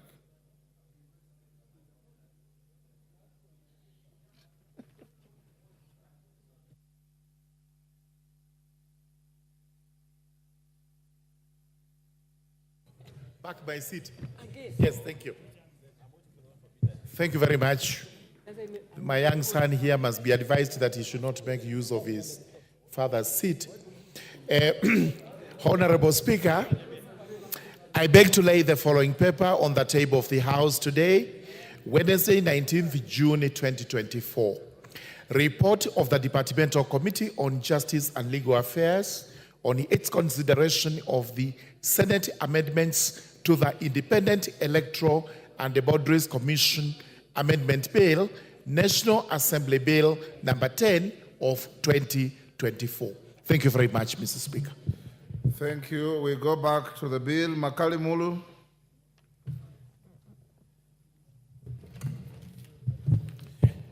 Thank you very much, Honorable Speaker. Honorable Speaker, I want to confirm that I've taken time to read through the bill itself and the report, which is 389 pages. Honorable Speaker, the idea of using 5 minutes is good, but I think it also discourages some of us who take time to read some of these reports. But I want to see this. Reading through the report, a lot of individuals and institutions did present their comments to the Finance and Planning Committee. And I want to appreciate them because based on the experience of last year, where the same number gave their comments and they were never taken on board, this time I thought they would not be able to appear. So we must appreciate. I also want to thank the committee for creating time to listen to them, and they made some efforts to factor in their comments, Honorable Speaker. But I was asking myself, Honorable Speaker, looking at the original bill, you wonder what was the thinking behind some of the proposals. And that's why I want to thank the committee because they have been able to undo some of them. But because I don't have a lot of time, I'll focus on what the report is saying and what I think from where I stand, that things have been made worse instead of being made better. Honorable Speaker, let me start with the proposal to increase the import declaration fee. If you look at the presentation by edible oil companies, Honorable Speaker, and the presentation by Kenya Association of Manufacturers, as well as the presentation by the Kenya National Commerce and Industry, Chamber of Commerce and Industry, they were proposing that, Honorable Speaker, the import declaration fee be maintained as it is, because by increasing that fee, you'll actually be increasing the cost of production. The reason being most of our factories and industries depend on imported inputs to produce their outputs. So as a result of that, the solution was that you either maintain the fee as it is so that you don't increase the cost of production. What does the committee propose? The committee has proposed to increase that fee from 2.5 to 3.5%. Meaning automatically, Honorable Speaker, by doing that, you increase the cost of imports which are coming to this country as inputs, and as a result of that, you increase the cost of production. When you increase the cost of production, automatically, Honorable Speaker, that cost will be transferred to the consumer. That will make our goods uncompetitive in terms of price. And that's why you see, Honorable Speaker, in this country, despite us talking about import protection, people are buying things which have been brought from other countries and buying at a cheaper price than we are producing them. So these, to me, are the critical issues. The second item, Honorable Speaker, is the Railway Development Levy. The edible oil companies did propose that it is now at 1.5. And they propose that we maintain it as it is, and by doing that, we'll have saved the cost of the oil by about 72 shillings per litre. What has happened? We have increased that levy from the proposal of the committee, because now we're talking about the report, from 1.5 to 2.5, Honorable Speaker. So, Honorable Speaker, if you look at that, what have we done? We are likely to increase the cost of production, because that levy will be levied on all the goods which are imported, and then a good which will go through our railway transport system, Honorable Speaker. So again, instead of helping our manufacturing sector, we are making it worse. To make things worse, Honorable Speaker, if you look at this report, the last clause is a proposed new clause to increase fuel maintenance levy by 9 shillings, Honorable Speaker, by 7 shillings. Anytime you touch fuel in this country, Honorable Speaker, you touch the whole sector, you touch the whole economy, and by doing that, Honorable Speaker, you increase the cost of production, and this will directly affect the Wajikos, the Mwendes of this country, and I can tell you for sure, Honorable Speaker, this now bill, the proposed amendments are going to make this bill more worse, and it's a very good candidate for voting no at the point of voting. With those remarks, Honorable Speaker, I want to submit and say that. Time up, Kangoko Bowen.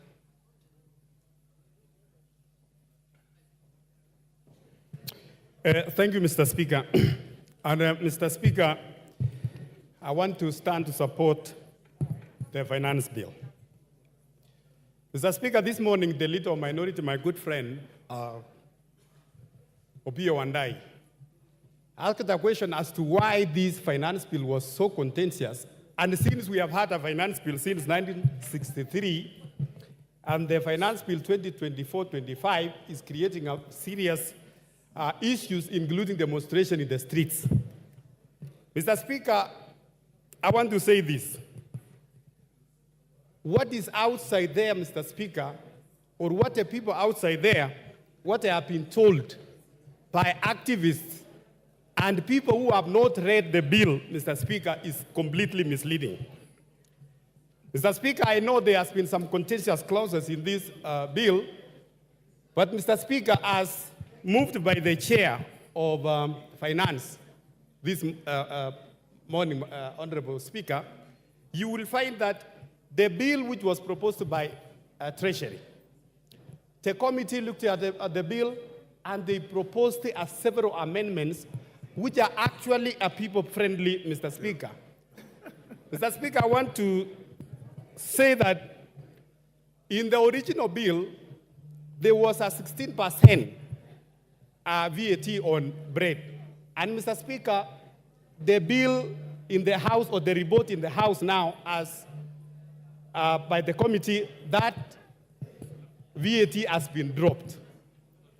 Mr. Speaker, the proposal to have 2.5% motor vehicle tax, that clause now has been dropped. Mr. Speaker, the exercise duty, which was proposed in the original bill, especially on vegetable products, Mr. Speaker, that one has been dropped. The Honorable Speaker, the eco-levy, which is, we have had many of our colleagues here discussing. This one, Mr. Speaker, as many of my colleagues who spoke before me, it can only attract on imported finished products. And Mr. Speaker, we want to move from a trading country to a manufacturing economy. We cannot be a country which is importing almost everything, importing, including even a tissue paper.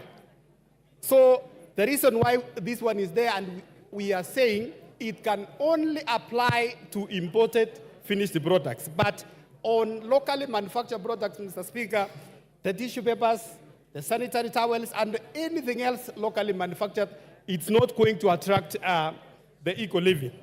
Mr. Speaker, some months back, we saw many of our farmers across the country. We saw in Murang'a, we saw in central Kenya, and across the country, that they were required to file their sales using the e-teams. Those e-teams, those avocado farmers who were told to give a KRA e-teams, Mr. Speaker, under this finance bill, the e-teams has been dropped. And any other small business which is 1 million and below, Honorable Speaker, is not going to attract the e-teams. Mr. Speaker, the other day, the Cabinet Secretary of Treasury, Mr. Speaker, read the budget, the national budget, 2024-2025, before this House. That budget proposed, including the increment of counties, the monies to the counties to a tune of almost 400 billion. There is an increase in CDF. There is an increase of about 50 million per constituency in electricity. And Mr. Speaker, we can only achieve that if we can pass the finance bill. Mr. Speaker, on the taxation, which we all support, the finance bill proposes to increase taxation on cigarettes and tobacco products, on alcohol, and also on betting, gaming, and gambling, Mr. Speaker. Mr. Speaker, we have many of our youth who have got lost because of these issues of betting and gambling. The proposal to increase tax, Mr. Speaker, is to make sure that in that space we control our young people, and also we direct them to a very good cause in this country. So, Mr. Speaker, I want to say also on the issue of alcohol. We have seen many of our young people, they have got lost and drunk with the cheap alcohol. With the increase in tax, it's going to address the... Time up. Otienda Molo.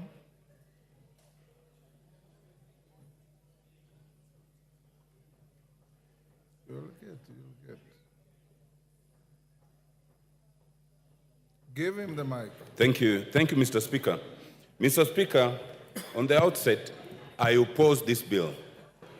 And even having listened to the chairman on the raft of proposed amendments, to that I say too little, too late.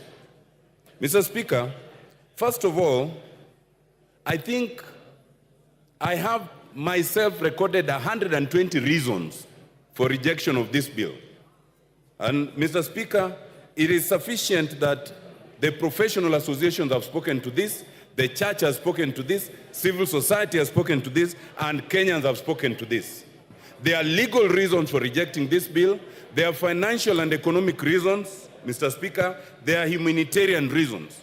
But more fundamentally, it is a moral question. This regime has lost the capacity for shame and does not even regard Kenyans. Mr. Speaker, I was tempted to attack some of these entities, the church, some ambassadors, because they are the ones who are the forefront for supporting this regime. But I will forgive them. I will only tell them, it is good you have realized the error of your ways. This regime, Mr. Speaker, needs to understand the etymology of governance. The whole idea of governance is that the people voluntarily relinquish some of their rights and liberties for the government to protect them.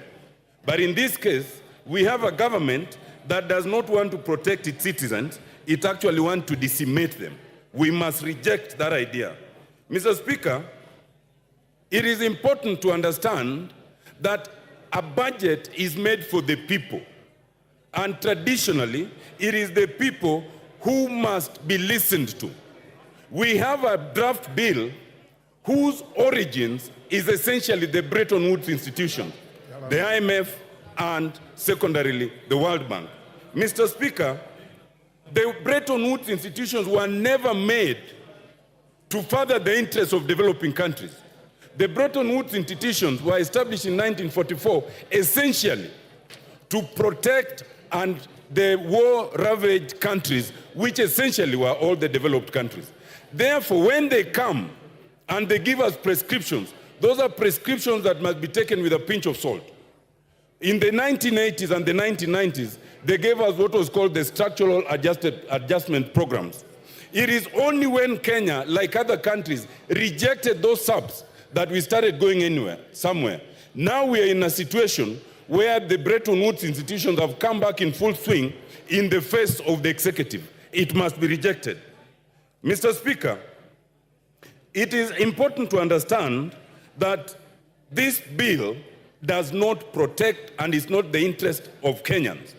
And some people are fear-mongering, saying that if we reject the bill, then we'll be in a crisis. We will not be in any crisis. Like last year, Mr. Speaker, when the High Court stayed the 2023 bill, the 2022 bill continued until finally, the bill was cleared.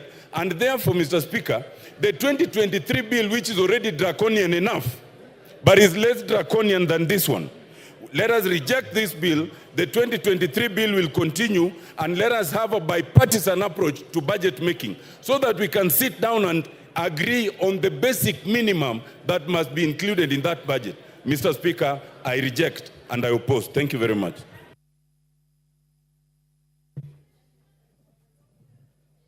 Paul Melly. Julius, sorry, not Paul. Julius Melly, Chair Education. Give him the mic.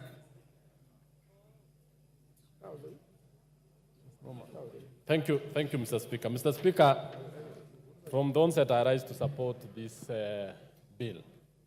Mr. Speaker, this bill is quite progressive, and I want to ask members who have opted not to read the report, and I think as part of the parliamentary procedures, Mr. Speaker, you gave your guidance that every other bill that is tabled in the House procedurally goes to the committee, and the committee did its work very diligently, led by Honorable Kimani Kuria. They went down and met the public. They met the stakeholders. They met all the Kenyans who actually gave their suggestions to this particular bill. Honorable Speaker, as we debate this particular bill, we need to know that as the bill stands now, Honorable Kuria and members of the budget of planning committee, that is a committee, have made a raft of proposals on amendments that are very progressive, very important, and in fact, certain issues that are being discussed by members in this floor are not part of what the committee recommended. But the committee recommended a number of things. That one, taxation of certain nature. For example, let me just give an example of the deletion of certain clauses. Clause 124 on motor vehicle tax. Previously, the bill, when it was tabled in the House, Mr. Speaker, had made proposals on motor vehicle taxes, the bread tax, and many others. But the committee, in its wisdom, and having had the Kenyans, and having had the stakeholders, actually deleted most of those clauses. That the members opted to address the public and Kenyans as if the committee has not made its report in the House is not good, Mr. Speaker.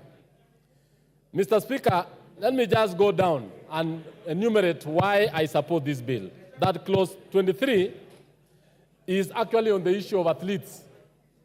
There was a proposal to tax the income by the athletes.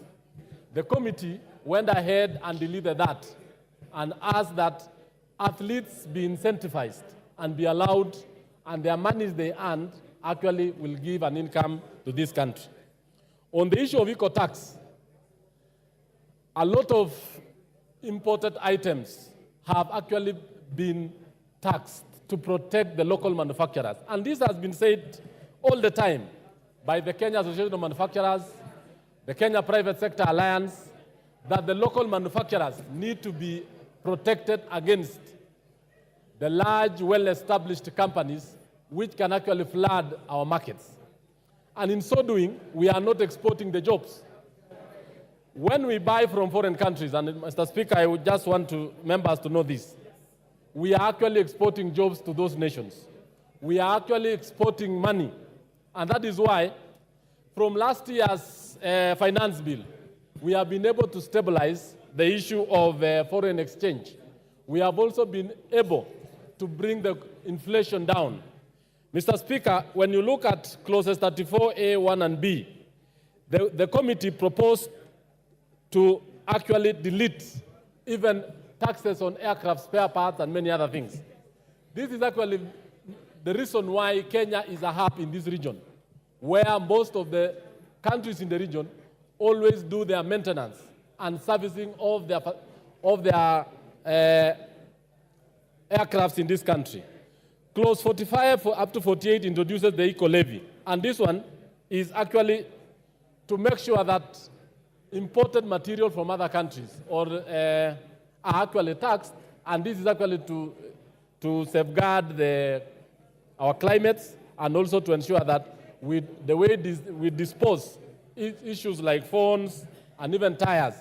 And in this same clause, Mr. Speaker, we have the issue that the motorcycles, the wheelchairs, tires, and everything else are exempt because these are Kenyans of low level who are going to use this. So as we speak, Mr. Speaker, this bill is very important. It is serving this country very well, and therefore I support. Thank you, Mr. Speaker. Thank you, Melly. Who did I want? John Badi. We have reduced time to 5 minutes. All of you will have an opportunity. Thank you, Mr. Speaker. Mr. Speaker, I want to start by saying that since President Ruto took over power, I've never been to State House. I don't intend to. I have never had a one-on-one meeting with him. So the only forum I can use is this one, to tell him what I think he needs to do. The President, I want to tell you, the people you have hired, economic advisors you have hired at State House, and the people you have put at the Treasury are not advisors, but they are economic saboteurs.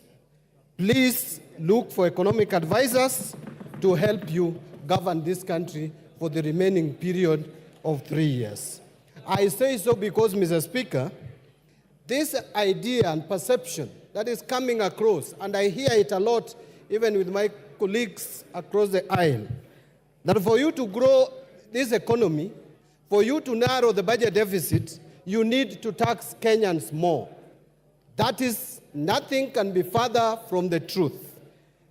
Mr. President, ask your team to compare and give you the data.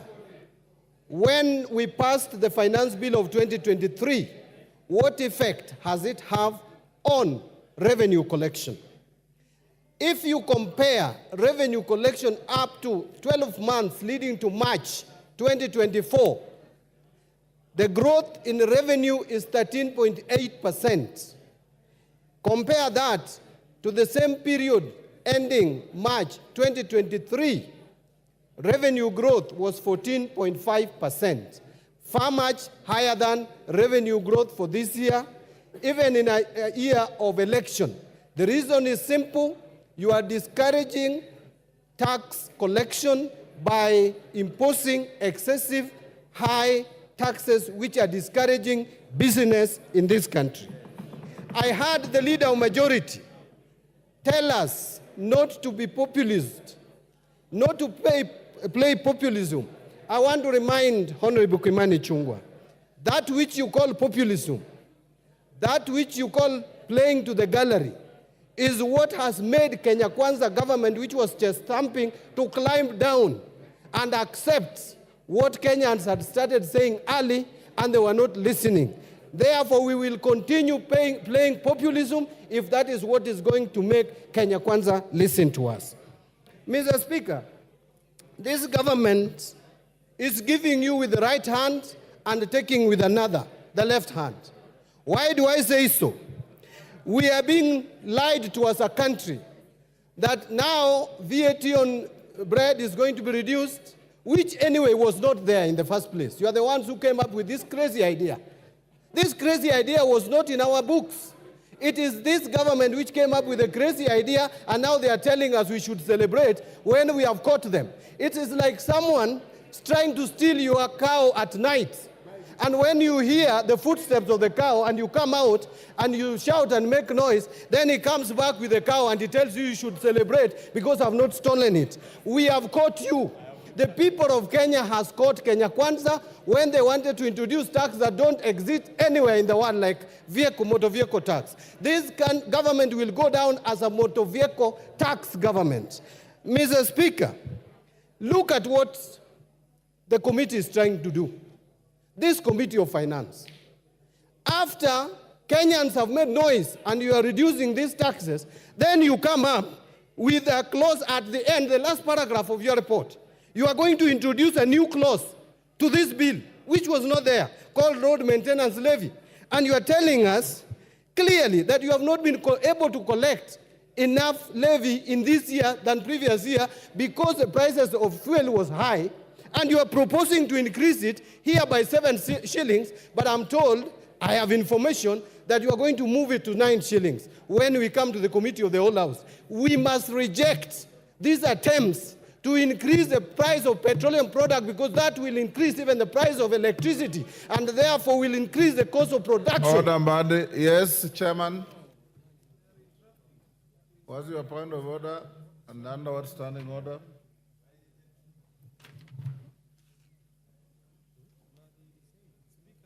Give him the mic.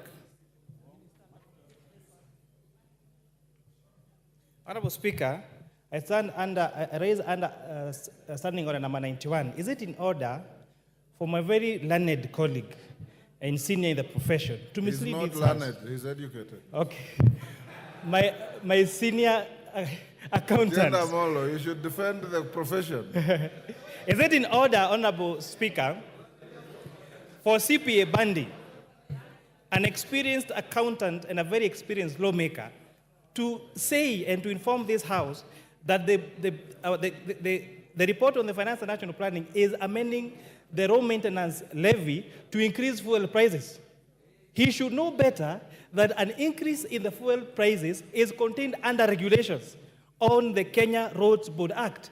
And therefore, introduction of increase of fuel cannot be done on a finance bill. It is just a matter of simple logic that such an experienced legislator should know, Honorable Speaker. Yes, Badi, finish up. Badi, finish up. Give Mandy the mic. The mic. Mr. Speaker, I'm shocked that the chair of Finance and Planning Committee does not even understand this report. Let us go to page 3, is it 397 or 377? There is the last paragraph, Mr. Speaker, and I want to read it if you allow me. New clause 66. New clause 66, road maintenance levy.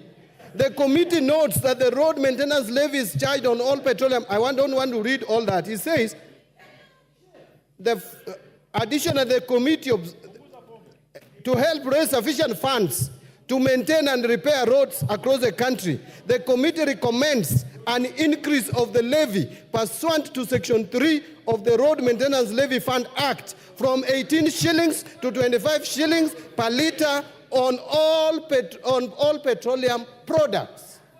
Mr. Speaker, new clause means what? You are going to put a new clause. Order. You know, Mr. Speaker, yes, Kimani. I came to Parliament. Order. Nothing personal, Bandi. Honorable You are a Speaker, senior. Honorable Speaker, this matter was first raised by the Cabinet Secretary for National Treasury. Wait, no, for Cabinet Secretary for Order. Transport. He has been challenged. Let him Hold on, respond. hold on. The committee extensively deliberated on this matter. And it's a matter of fact of law that you cannot bring an amendment to increase fuel through the Kenya Roads Management Act. And therefore, Honorable Speaker, so when the committee will be proposing amendments during the committee of the whole House, we have already submitted our report that this cannot be done on this finance bill, and that is a fact. So, in as much as Honorable Speaker, our friends here, on one hand, they are saying they want to discuss the finance bill, the proposals as they are. On the other hand, they are saying they want to discuss the report. I think they should also declare whether they want to discuss the finance bill with the report as it is. Order. Next, Murumba Chikati. Order. You have an opportunity to amend this bill at the committee of the whole. So hold your horses and Murumba Chikati, Badi's time is over. Your time is over. Murumba Chikati. He sent us. Yes. Thank you, Mr. Speaker. Mr. Speaker, while supporting this bill, let me also try and look at the needs that are facing our country across the sectors. Mr. Speaker, one of the biggest challenges and why I support this bill. Yes, order, Chikati. What is out of order, women rep for Migori? Mr. Speaker, you Under see, what standing order? you will get it. I'm a first time, I don't know the standing order well, but you need to know that there are women in the House. Mr. Speaker, kindly balance. If you can't see us, we can walk around, you'll be seeing that there are some female figures in the House. Are you alleging that Milo Odhiambo is not a woman?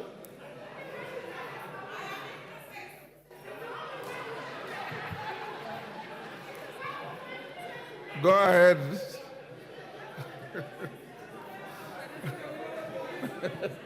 Yeah? Chief?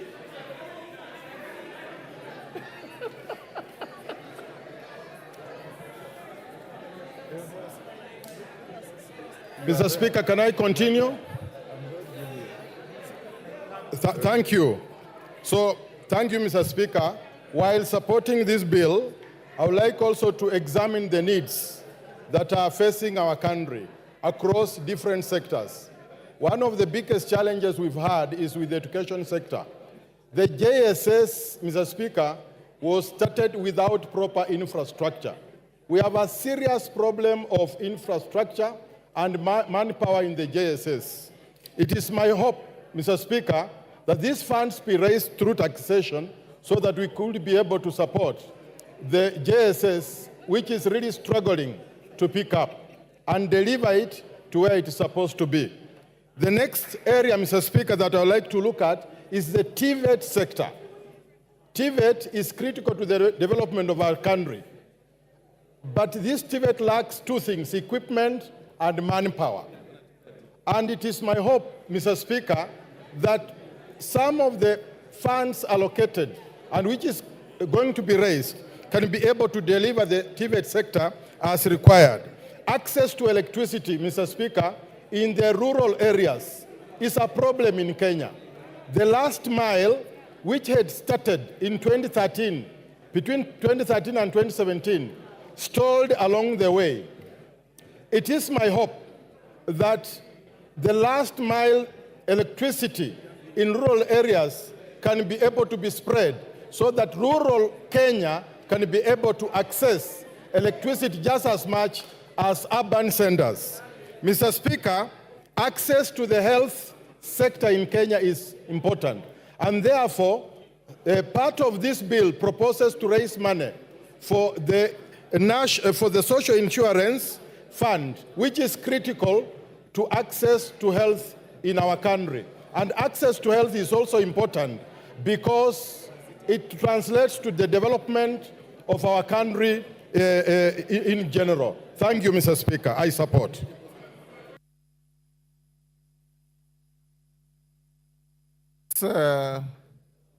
Chikatu, you finished? Yes. What's your point of order? Sorry, I was consulting with the chairman. Mr. Speaker, there seems to be a serious level of misrepresentation in the documents that we are looking at.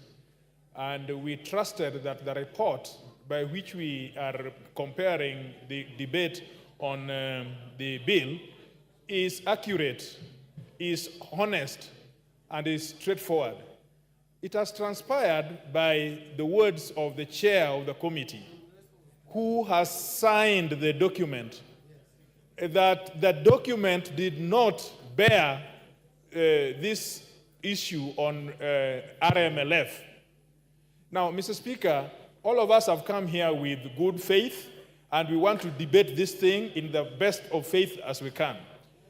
We have even accepted that these issues, although they are going to come in future, in fact, it is like we are anticipating debate, but we have accepted that the chair of the committee will do what is honorable, which will be to make these amendments at the committee stage. But if with this serious misrepresentation, if you work out the maths, you are talking about billions as arising out of that element of raising 9 shillings on RLMF. Now, do we still have good faith that we are dealing with a report which will end up in changing what people are saying out there? Or is it that we are debating this bill, and when we come to the committee stage, then we will be faced with different things? Thank you. Mr. Speaker, please attend to that so that we can have a debate which is correct and forthright in the House. I hear you. Mishimbogo. For the point, Kanyuang, I hear you. Mishimbogo. Asante sana Mheshimiwa Spika. Mheshimiwa Spika, kwanza niwapatie kongole wa Kenya kwa kusimama kidete na kuweka kilio cha haki katika mswada huu wa fedha. Na niweze kusema kama ulivyosema, tunazungumzia ripoti na tunazungumzia pia huu mswada wenyewe. Na katika ripoti imezungumzia haswa ya kwamba wataweka kifungu 66 waweze kuongeza pesa ile ambayo itakuwa inatoka katika mafuta kutoka shilingi 18 mpaka shilingi 25. Na tunasisitiza hapa ya kwamba jambo hilo halitafanyika na tukifika Committee of All House jambo hilo lisiweko, kwa sababu iwapo itaongezwa basi itakuwa yale yote ambayo yamerekebishwa ni bure, kwa sababu ukiongeza mafuta umeongeza uchukuzi, umeongeza mambo ya kutengeza bidhaa, umeongeza kila kitu, yale yote itakuwa ni bure.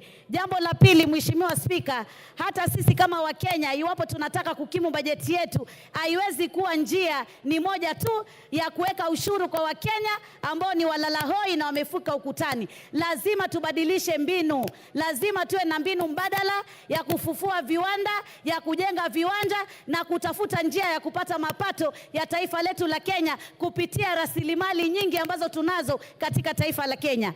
Mheshimiwa Spika, niweze kusema pia haya mambo ya mazingira, kuongeza kodi ya mazingira, na tumezungumzia ya kwamba sodo na nepi kuwa zinapatikana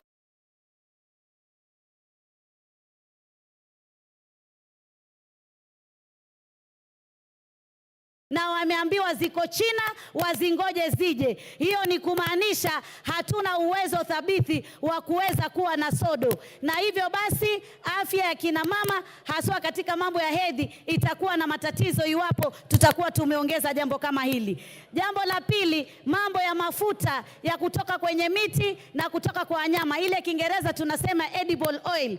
Kwa nini ipunguzwe na isitolewe kabisa, isiwekwe sufuri ushuru?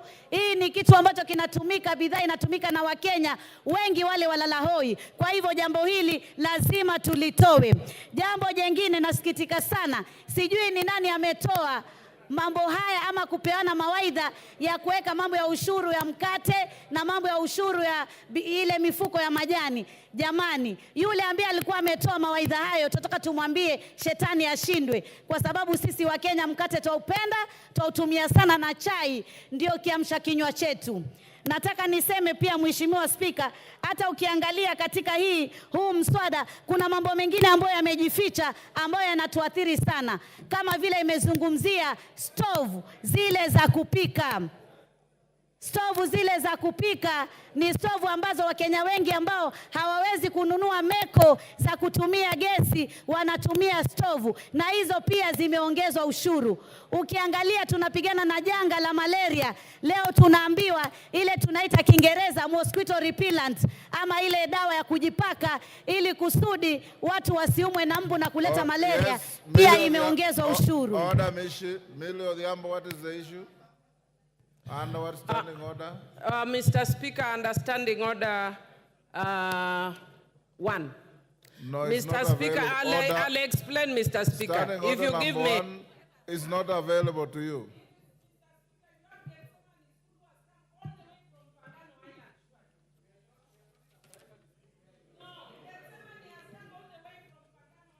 Millie, I have the school here and I'm going to acknowledge them, if that is what you want to raise. And it's out of order for you to shoot into the debate on finance bill to mention a school from Mfangano.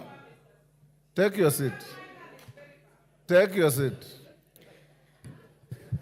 Mheshimiwa Spika, bidhaa zile ambazo zinatoka nje ambazo tunasema tutaziwekea ushuru, lazima tuwe waangalifu, tusije tukaweka ushuru katika bidhaa za kutoka nje ambazo sisi kama taifa bado hatujatengeza viwanda vya kutosha, kama zile clinkers.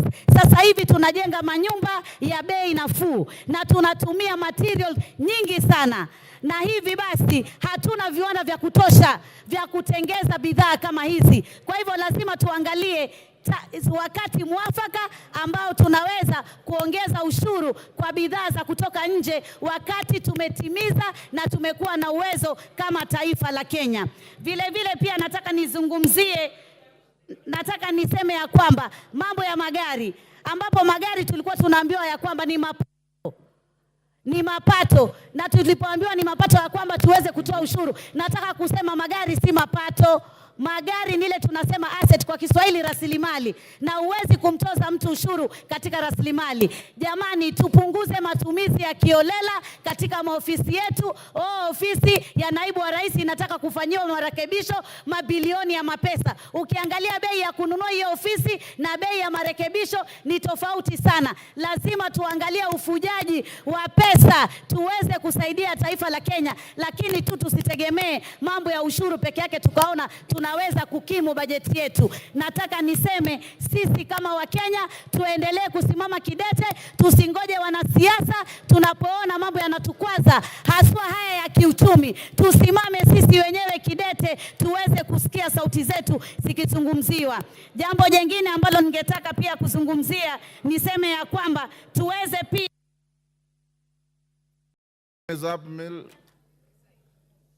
Honorable members, before I give the next member, I want to acknowledge in the public gallery Gethsemane Gardens Academy from Suba North, Homa Bay. On behalf of the House and myself, I welcome the students and their teachers to the House of Parliament. Thank you. Wanjiku Muya.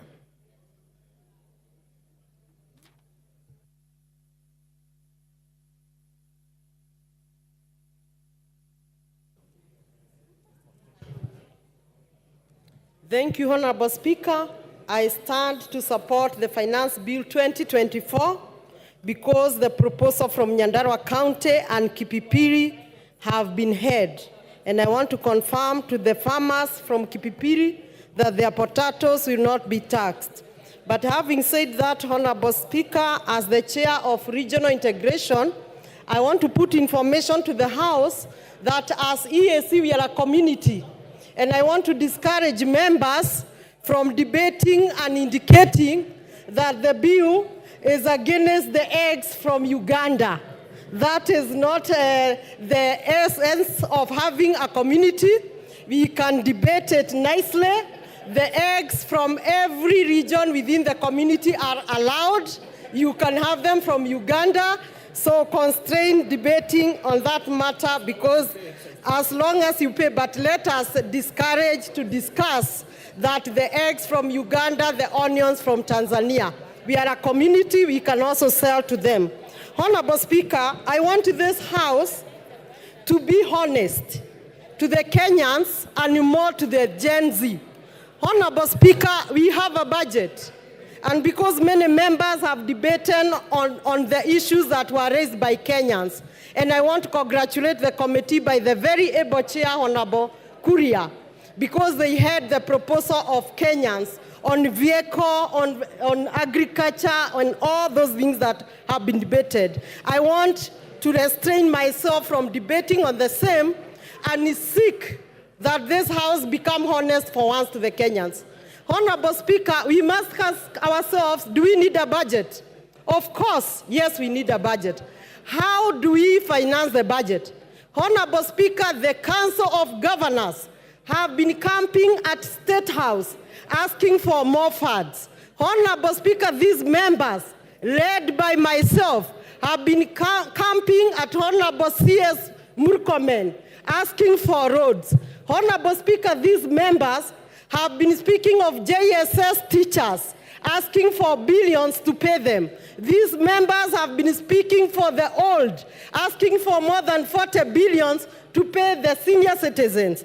And so, it beats all the logics that we can join the public in the gallery and the bloggers and Jay-Z, and instead of educating them that even if you go to the road, you can only go to the road, but then you don't need to have the roads in your constituency. Instead of us as members informing the public that we need money, 600 billion for education, we are supporting the public and raising the emotions, which in my view, I think it is dishonest. It is honest to educate the public that the county governors were camping at State House because the citizens, in fact, is a cycle, Honorable Speaker, the citizens back home were also camping at the governor's residence and their offices asking for projects. Why we go to Murkomen is because our citizens also come to our offices, our phones, and our homes, also asking for the project. So it is a whole cycle. And somehow, the budget is also political. You need to do a road in your constituency. The governors need to do their project in their counties. Where will the president get the money? The money has to be raised. And then there is no need of raising emotions and trying to support the bloggers who are only saying reject the finance bill, and yet they are not saying reject the roads in our constituency. Honorable Speaker, I want to put a point about the treasury boards. As much as we want to defend the locals, we also need money, and no village can stay alone. We also need money from investors. I have seen that the Treasury Board, particularly the infrastructure, and I'll be moving an amendment I have already put possibly to your office or the clerk. It will be charged effective July 5%, while for investors will be charged 15%. I feel this is very high, on the very high side, and for purpose of continuity of government earning money and quick money from treasury boards, particularly the infrastructure, it is my hope that my amendment and those who support me will go through. Honorable Speaker, without so much, I just want to insist that this House be honest. We need budget, and budget. Thank you, Muya. Honorable members, I want to repeat what I order. Those who intend to file amendments, remember we said by 1 o'clock tomorrow, you must have filed your amendments. Beyond that, they will be rejected. Okay? Babo Wino.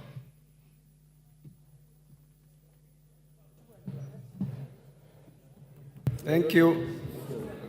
Thank you, Mr. Speaker. Mr. Speaker, I rise to oppose the bill, the Finance Bill 2425, based on the following grounds. That number one, Mr. Speaker, there was anger that was expressed yesterday on the streets coming from Kenyans, and to be specific, the Gen Z, the Generation Z revolution that started yesterday reminds me, Mr. Speaker, of number one, the revolution that took place in China, the Chinese Revolution, that was also known as the Peasant Revolution or the Mamamboga Revolution, that occurred in the year 1949, which was headed by a gentleman called Chairman Mao Zedong, together with Deng Xiaoping.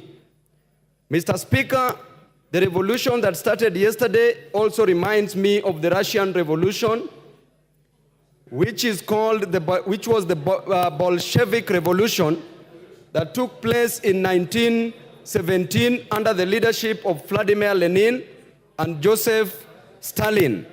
It further reminds me, Mr. Speaker, of the Bourbon Restoration in France, the French Revolution that took place in the year 1789, that was headed by Maximilien Robespierre, together with Napoleon Bonaparte, the military genius.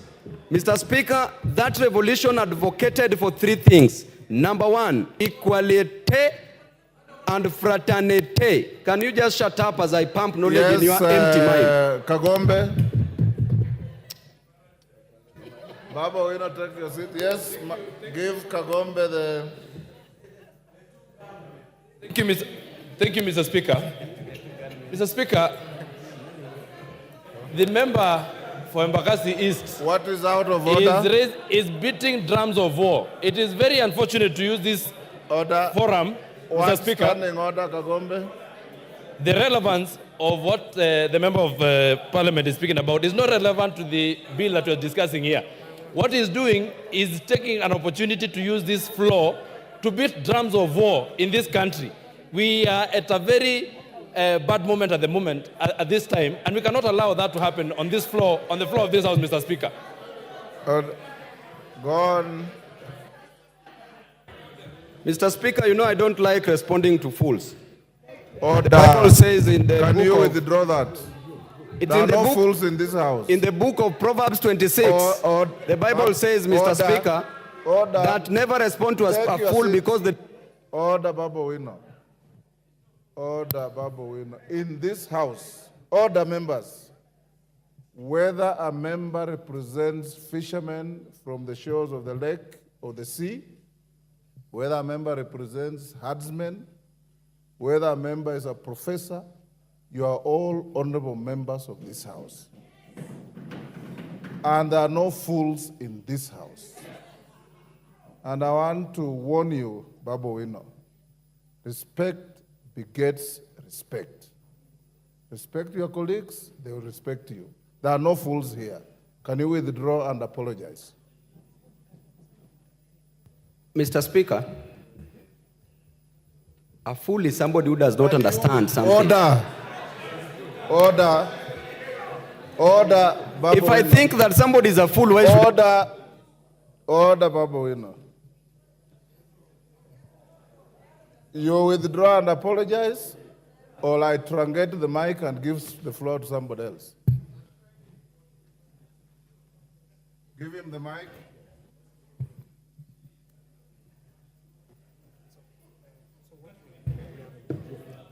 Yes, Babu. I withdraw? And apologize. I don't apologize, Mr. Speaker. Withdraw and apologize. You can give the mic to somebody else, Mr. Speaker. Okay. And I don't withdraw. Okay, truncate the mic. Mutunga. Yes, Chonga. Give the mic to Chonga. Thank you, Speaker. Mr. Speaker, you made a statement before the House went for lunch that people should not even need to remove their cards from the sockets. Mr. Speaker, they didn't. I went there, Mr. Speaker, after lunch I was number 7. When I came here, I was told I'm still number 7. Right now, the number of members who have contributed are more than 30, Mr. Speaker. So I wanted to know whether indeed you are still going with the list, or maybe you have changed the rules so that those who may not have a chance to speak can do something else. Honorable Chonga, utaongea, hakuna shida. Honorable members, as you debate this, I want to repeat this. You know, there are people with various levels of education, various levels of knowledge, various levels of wealth, and many other things. Humility costs nothing. Respect costs nothing. The fact that somebody has said something you don't like doesn't make him a fool. The fact that somebody has said something you don't agree with doesn't make him a fool. Enda soma kitabu kiliandikwa na Mwalimu Nyerere akifafanua tofauti ya pumbavu na mjinga na utaelewa. Endelea, Bwana Mutunga. Thank you, Honourable Speaker, for the opportunity to also add my voice to this debate. Honourable Speaker, I stand to support the adoption of the committee report towards the amendments to the finance bill. Honourable Speaker, Kenyans have spoken and Kenyans have been heard. Many are times when you say that Kenyans are not heard, but this time around, Honourable Speaker, Kenyans have been heard and they have significantly changed the content and context of this bill. Honourable Speaker, the importance of the finance bill is that it gives the government the ability and the force and the mandate to support development, to support the running of the government itself. This is done by this House because we are mandated by the Constitution under Article 114 to impose or vary the different rates and taxes that different individuals and institutions do pay. Honourable Speaker, many speakers have spoken to revenue generation by governments. Government can get money from international trade, which we are not doing a lot. International trade does not mean one way. It's not importation. A lot more of exportation so that we may be able to earn foreign exchange and even make money as a government through taxes. Strengthening of the shilling is another one, but I want to dwell a lot more on the corporate and individual taxes. Honestly, this is the main source of income for this country, and therefore for us to be able to even engage in manufacturing, for us to be able to diversify the sources of revenue for our economy, we must be able to get money to invest. And the only way we can get this money is through taxation. Honourable Speaker, imposition of taxes sometimes will help us in various ways. Let me look specifically at the import substitution. Honourable Speaker, say for the foreign exchange increase, the imposition of the taxes also increases the possibilities for employment. We have very many Kenyans out there who are not employed, and we need to have them employed by creating possibilities for them. There are specific provisions within the report which basically vary the taxes. For instance, excise duty on potatoes, onions, and table eggs. I would like to dwell on this for 1 minute, Honourable Speaker. When we import potatoes, we make sure that our farmers do not produce. When we import onions, we export labor for our farmers. We bar them from producing. When we import eggs, for the table eggs, we make sure that our poultry farmers do not have market or they cannot sell competitively. So, Honourable Speaker, barring those ones through taxation or imposition of import duty is important. But there is a specific egg that is excluded, and this is the viable egg, which is basically used for production of day-old chicks. That is an input. It is not for the table. Honourable Speaker, equal levy has been introduced in some of the issues, and I want to specifically dwell on the tires. Honourable Speaker, many of the people speaking in the social media are alluding to the fact that tires especially for the wheelbarrow, for the motorbikes and others have a tax. The tax has been removed, and it is important for Kenyans to know that the motorcycles that have got a duty on them and those that are fully imported when they are fully assembled, not the ones that are assembled in Kenya. Specifically on agriculture, Honourable Speaker, the VAT on cane transportation has been waived off, and this is important for purposes of reducing cost to the farmers. Let me talk about the issue of alcoholic beverages. Honourable Speaker, the movement from levying alcohol on quantity and specifically going to the alcohol content is important because it will bar our young people from engaging in very concentrated alcoholic substances.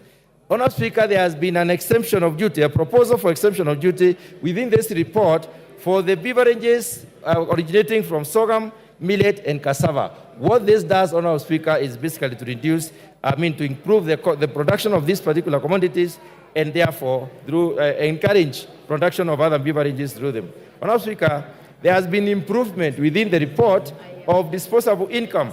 This is as a result of, for instance, levying 5% of the gross income on the per diems as the waiver, which will increase the disposable income as opposed to the previous 2,000.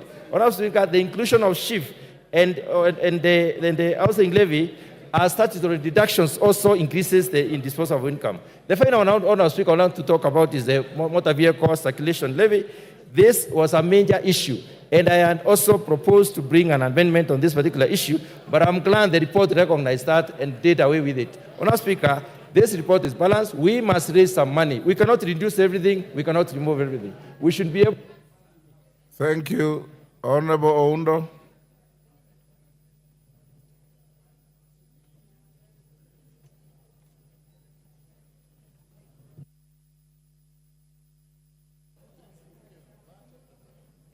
Thank you, Honourable Speaker. It has been a long wait, but it's worth it for the people of Funyula and the people of Samia.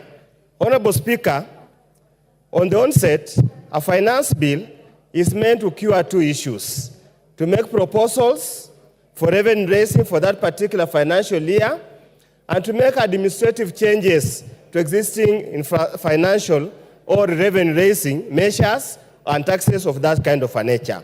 Honourable Speaker, as I stand here today, I join the Kenyans all over the country who have been very unequivocal that they reject this particular bill. And they reject it emphatically, and they have got very valid reasons to reject it, Honourable Speaker.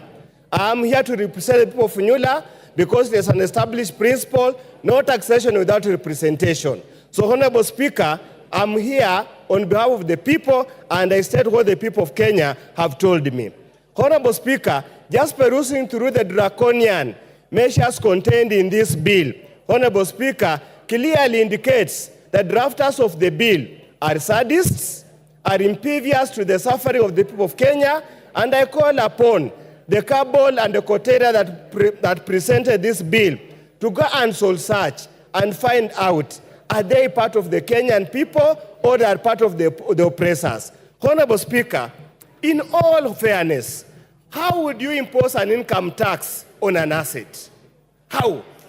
I mean, a car is an asset. It's not an incoming generating activity. How do you impose income tax on an asset? Honorable Speaker, how do you impose income tax on the very basic things? Bread, sanitary pads, whatever they call it. In our days, they used to call them napkins. Nowadays are called pampers. During our days when we were parents, they were called napkins. How do you impose VAT and increase the cost of all those things in such a draconian manner in hard times, Honorable Speaker? Honorable Speaker, they will pontificate that they have made changes to the bill, that the benevolence of the Almighty, whether the Almighty God or whatever, has instructed them to make changes to the bill. Honorable Speaker, and I still hold my position that a committee report does not navigate or does not negate a bill. It's just a committee report. It can either be carried or it can be failed. So I want to tell Kenyans wherever you are, this is a red herring, this is a gimmick, do not fall onto it. Be relentless in your push, be relentless on harassing your MPs to make sure they protect the rights and interests of the Kenyans, Honorable Speaker. Honorable Speaker, as we stand here, we have passed two finance bills under this regime. We have passed this second one, we passed the first one, this is the second one, under this regime. They keep on gloating that we have reduced the fiscal deficit. That from 6 point something to 3 point something, Honorable Speaker. And I want Kenyans to understand this. Any reduction in fiscal deficit must be commensurate with improvement in GDP growth rate. Honorable Speaker, the GDP growth of Kenya has stagnated at 5%.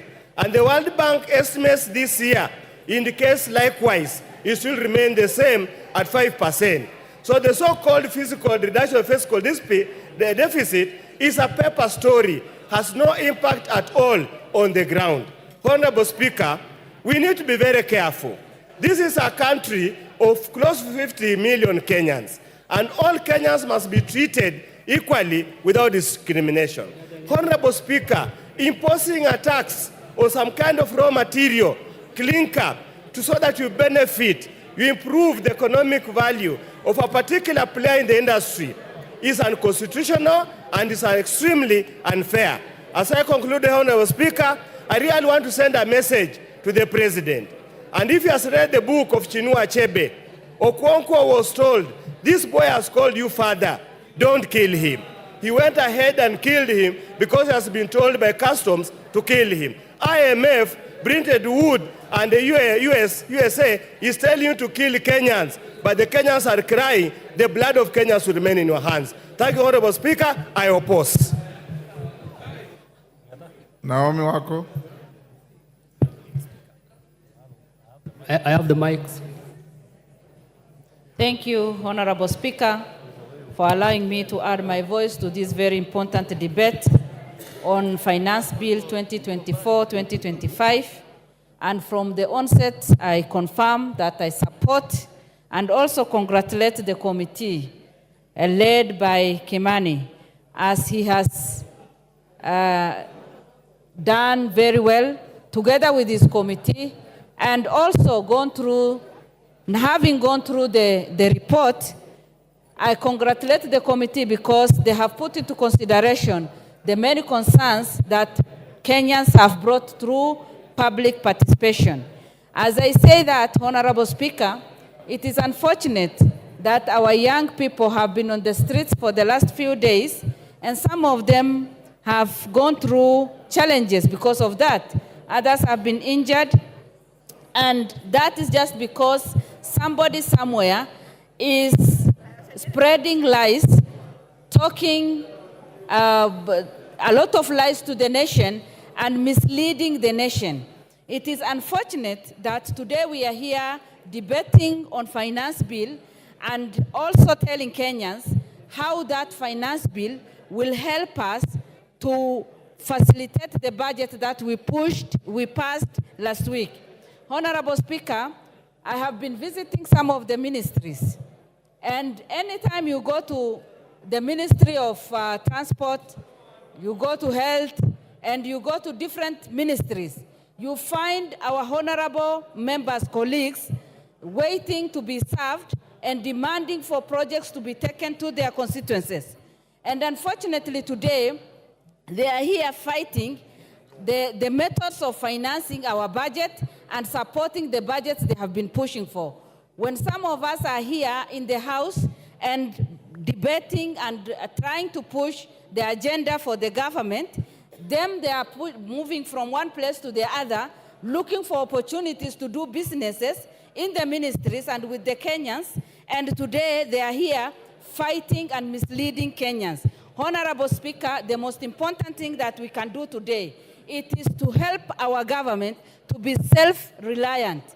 And by doing that, we will be able to reduce the dependence on foreign assistance, the finances that we receive from there. When we took over this government, it is quite clear that the economy was very bad. But today, we are not there. Honorable Speaker, I support this finance bill because for the first time, you remember very well that pastoralists lost their livestock, 80% of our livestock. And for the first time, 1 billion has been put in the budget, which this finance bill will support. For the first time, the school feeding program has been well catered for. For the first time, the teachers, 20,000 teachers will be added, and again, after employing 50,000 teachers. Honorable Speaker, the government is quite focused, and that is why, and listening to the people, we have that listening here. The government has been listening through public participation, and that is why today we are saying 16% VAT on bread has been removed. VAT on transport, on sugar, and has been removed. And no increase on mobile money transfer. It remains 15%. And these are some of the things that activists keep cheating people and spreading lies and making our young people to go on the street. My advice to people is, let us support this and see the fruits, because by passing false information to people, we will not help them. But by passing this, then we'll be able to support our budget and facilitate different ministries so that we can bring the transformation that we want. I fully support, and let us make sure that Kenya is self-reliant. Thank you, Honorable Speaker. Susan Kiamba. Thank you, Honorable Speaker, for giving me a chance to also contribute to this very important bill. First and foremost, I think it's prudent for Kenya to compare itself with our neighbors in terms of the tax rate. But I think it is evident that as we compare ourselves with other peoples in the region who are taxing their people much more than us, we have to look at the local context where our Kenyans are. Kenyans now are economically at their knees, very vulnerable.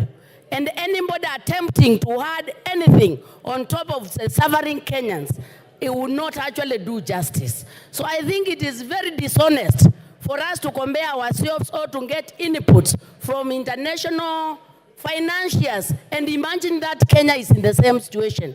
It's important to realize that since COVID-19, the economy of Kenya has not picked up. And having to tax Kenyans higher than that is making them not only vulnerable, but actually not being in a position to survive. Secondly, this debt we have been talking about, everybody says we are taxing them because we have to pay our debt. And I say, right, we have to pay our debt. But this debt has been acquired over a period of 61 years. You cannot acquire debt in 61 years and you want to do away with the debt in 2 years. That means overburdening the people. We have to be strategic in dealing with the debt. We are not dying tomorrow as Kenyans. We need to pay the debt in a manner that enables our people to continue to grow. So when I hear this passion of wanting to tax Kenyans so that we pay a debt, we need to recognize that this debt is very old. And we need to be strategic and then deal with the debt for the next 5-7 years. And that way will allow our Kenyans to survive.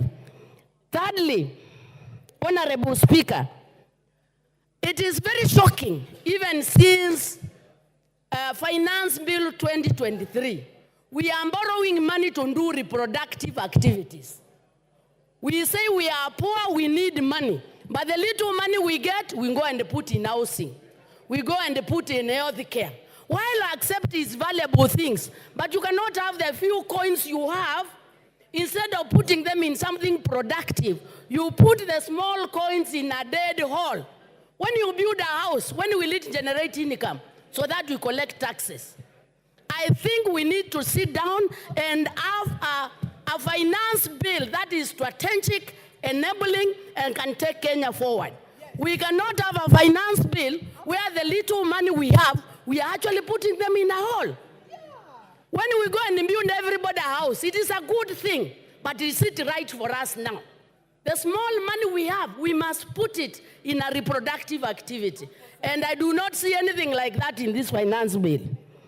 Honorable Speaker, I think when we did Finance Bill 2023, Kenyans had very many problems.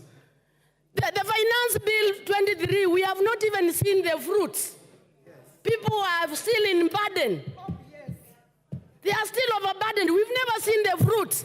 I think it is prudent. I think it is prudent to wait for the interventions we did, to wait and see where the kind of fruits we are getting, so that the finance bills are progressive, building from each other. We should not just be very passionate of collecting taxes without enabling the Kenyans to grow. Let's look like some of the investment. One of the very strategic projects in Finance Bill 2023 was the Asla Fund. Where are we in Asla Fund? Nowhere. Getting money, putting in horse, and then you ask Kenyans to give more money. From where? You cannot milk a cow that is eating nothing. We need the Kenyan citizen to be fed with something to promote the economy so as to milk. How do you milk a dead cow? The Kenyan citizen is dead. We need interventions that enable the Kenyan person to thrive. So I think it doesn't make any sense to think of taxing the Kenyan when they are actually a dead cow. Order, Kiamba, there's a point Honorable of order. Speaker. Order, there's a point of order. Yes, Wanjiku Muya. What is your point of order and what standing order? Give her the mic.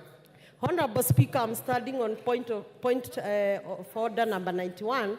Is the member in order to state to the House and mislead the nation that there is no hustler fund?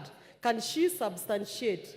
And secondly, for the member to say that there is no fruits and she is even earning the salary herself. And CDF. Kiamba, your time is up. Your time is up. John Paul Mwirigi. Your time is up. John Paul Mwirigi.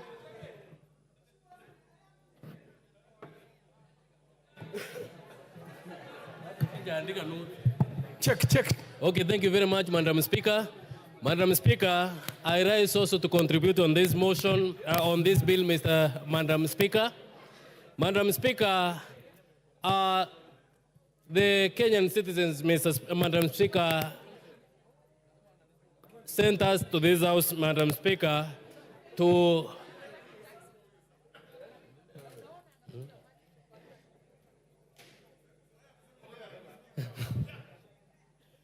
thank you very much, Madam Speaker. And Madam Speaker, I rise to contribute on this bill. And Madam Speaker, this bill has come on the at the right time, Madam Speaker.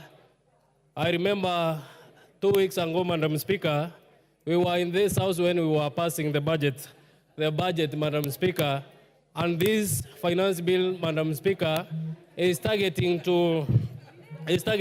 Madam Speaker, to fund the budget which we passed in this in this House, Madam Speaker. Madam Speaker, the Kenyans have been fed with lies, Madam Speaker, that there are some taxes which have been introduced, Madam Speaker, which will harm them, Madam Speaker. But I rise to inform them that the tax which they are being informed that for the brand, Madam Speaker, the vehicle tax, the cooking oil, Madam Speaker, the M-Pesa, Madam Speaker. Yesterday, Madam Speaker, we stood and said that the Kenyans have sent us, Madam Speaker, and all of these were dropped, Madam Speaker. Madam Speaker, this finance bill, Madam Speaker, is targeting to improve the economy of this country, Madam Speaker, whereby the contribution which will be made or the taxes which will be collected through this finance bill, Madam Speaker, will help to improve the infrastructure of this country, Madam Speaker. I am a happy member of Parliament, Madam Speaker, because my constituency, Mr. Speaker, will benefit with 50 million, Madam Speaker, to electrify, Madam Speaker, my villages within this constituency of Igembe South, Madam Speaker. Number two, Madam Speaker, my NGCDF, Madam Speaker, is going to be earned with 10 billion, Madam Speaker, whereby at least I will receive more than 30 million, Madam Speaker, on top of what I normally receive annually, Madam Speaker. These funds also will help me, Madam Speaker, to do more work for my people, Madam Speaker. Madam Speaker, I am a happy person since most of my farmers, Madam Speaker, they normally farm, but their produce, Madam Speaker, does not reach the market, Madam Speaker. This is because most of the people have invested in importing things from outside, Madam Speaker. But through the imposition of tax from those imported goods, Madam Speaker, this will see that the farmers, Madam Speaker, who normally farm canola and sunflower, Madam Speaker, will have a better market within the country, Madam Speaker, since the cooking or the oil, Madam Speaker, from within will be used to improve our industries, Madam Speaker. Also, Madam Speaker, on the poultry farming, Madam Speaker, my farmers, because most of them, Madam Speaker, normally farm poultry, Madam Speaker, the imposition of tax on the imported eggs, Madam Speaker, will see them access the market well, since the internally produced eggs, Madam Speaker, will be readily available in the market, Madam Speaker. Madam Speaker, also, I am a happy person since when during the weekend, Madam Speaker, most of my people sent me to reject, Madam Speaker, the imposition of the tax on the brand, Madam Speaker. And I would like to inform them that, Madam Speaker, this tax is not there, Madam Speaker. With all those, Madam Speaker, I beg to support. Thank you. The Honorable Member for Bamachoge, Borobu, Honorable Obadia Birongo.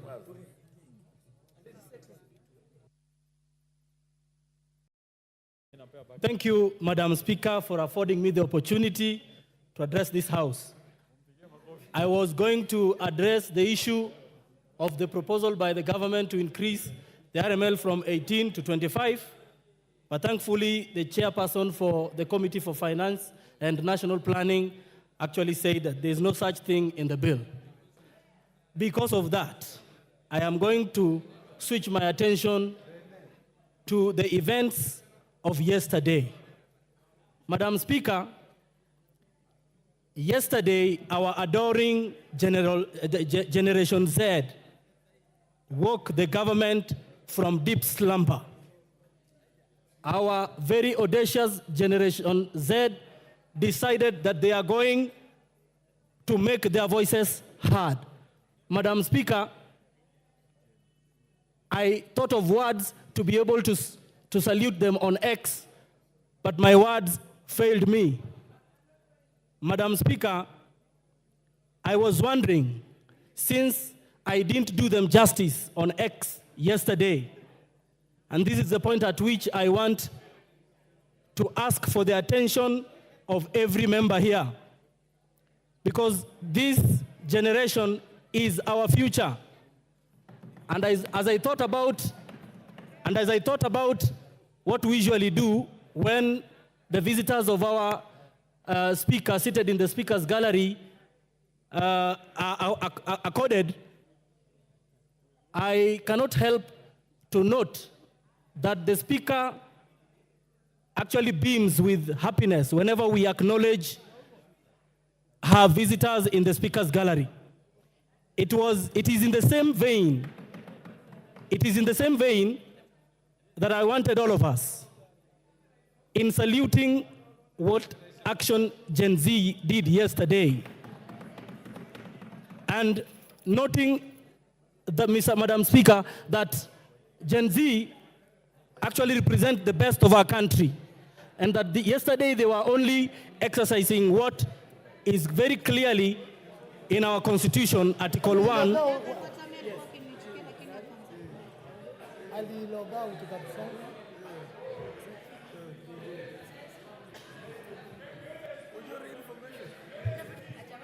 Yes, you may proceed because I hear it's your maiden speech. So. Now, thank you so much. And so in honor of Gen Z action yesterday, I wanted to ask all of us to stamp our feet in recognition of what they did yesterday, because it was all constitutional. Thank you, Madam Speaker. I thank you. The Honorable Member for Githunguri.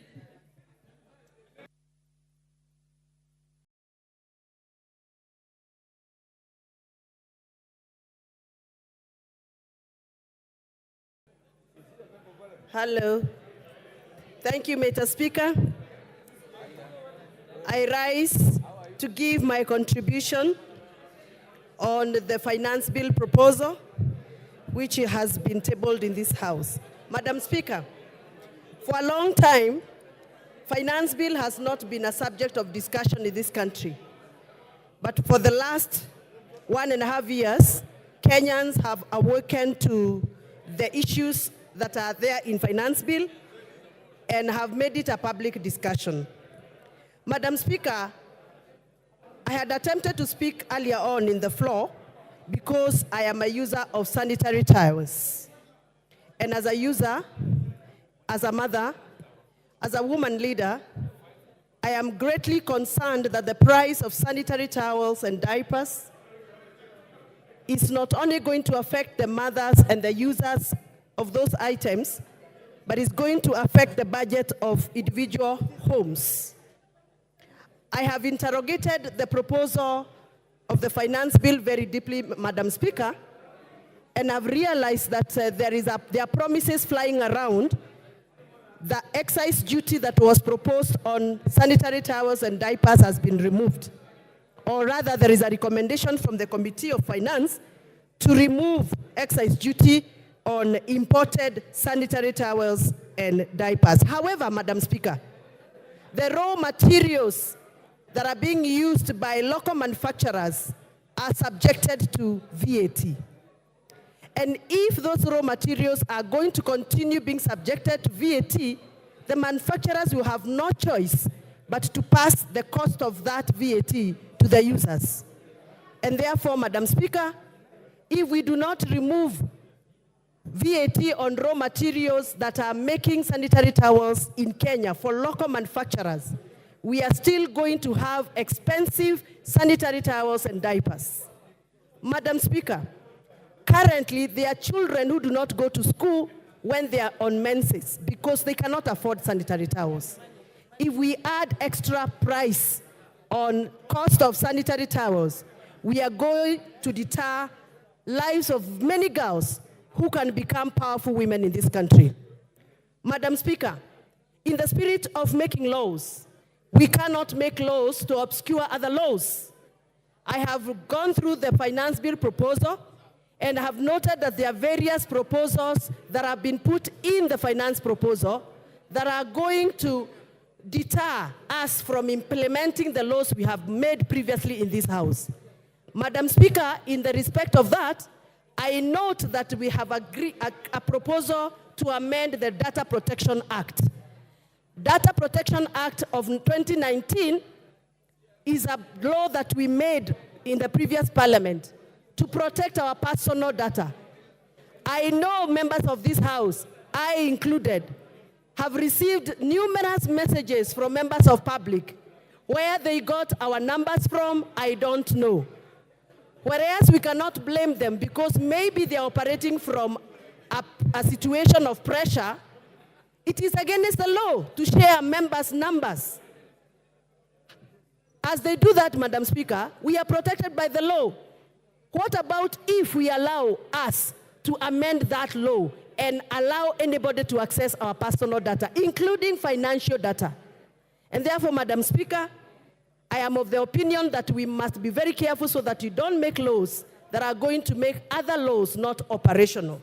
Madam Speaker, I represent farmers. And I would have been very excited to hear that just like we have given VAT exemption to the transportation of sugarcane, which I am happy about, we also provide the same provision for the farmers who transport milk, who transport avocados, who transport macadamia, tea leaves, and coffee. Madam Speaker, I understand that we want to make sure that we lower the cost of operation for sugar millers so that they can lower the cost of final product to us, which is sugar that we consume in our tea. But we also consume milk, and we also want to lower the cost of production of milk so that we can have affordable a cup of tea. And therefore, I would request this House to consider to also provide and extend the same treatment to my farmers in Githunguri. With those very many remarks that I have made and I have observed, I am still not convinced that I should support. The Honorable Member for Homa Bay.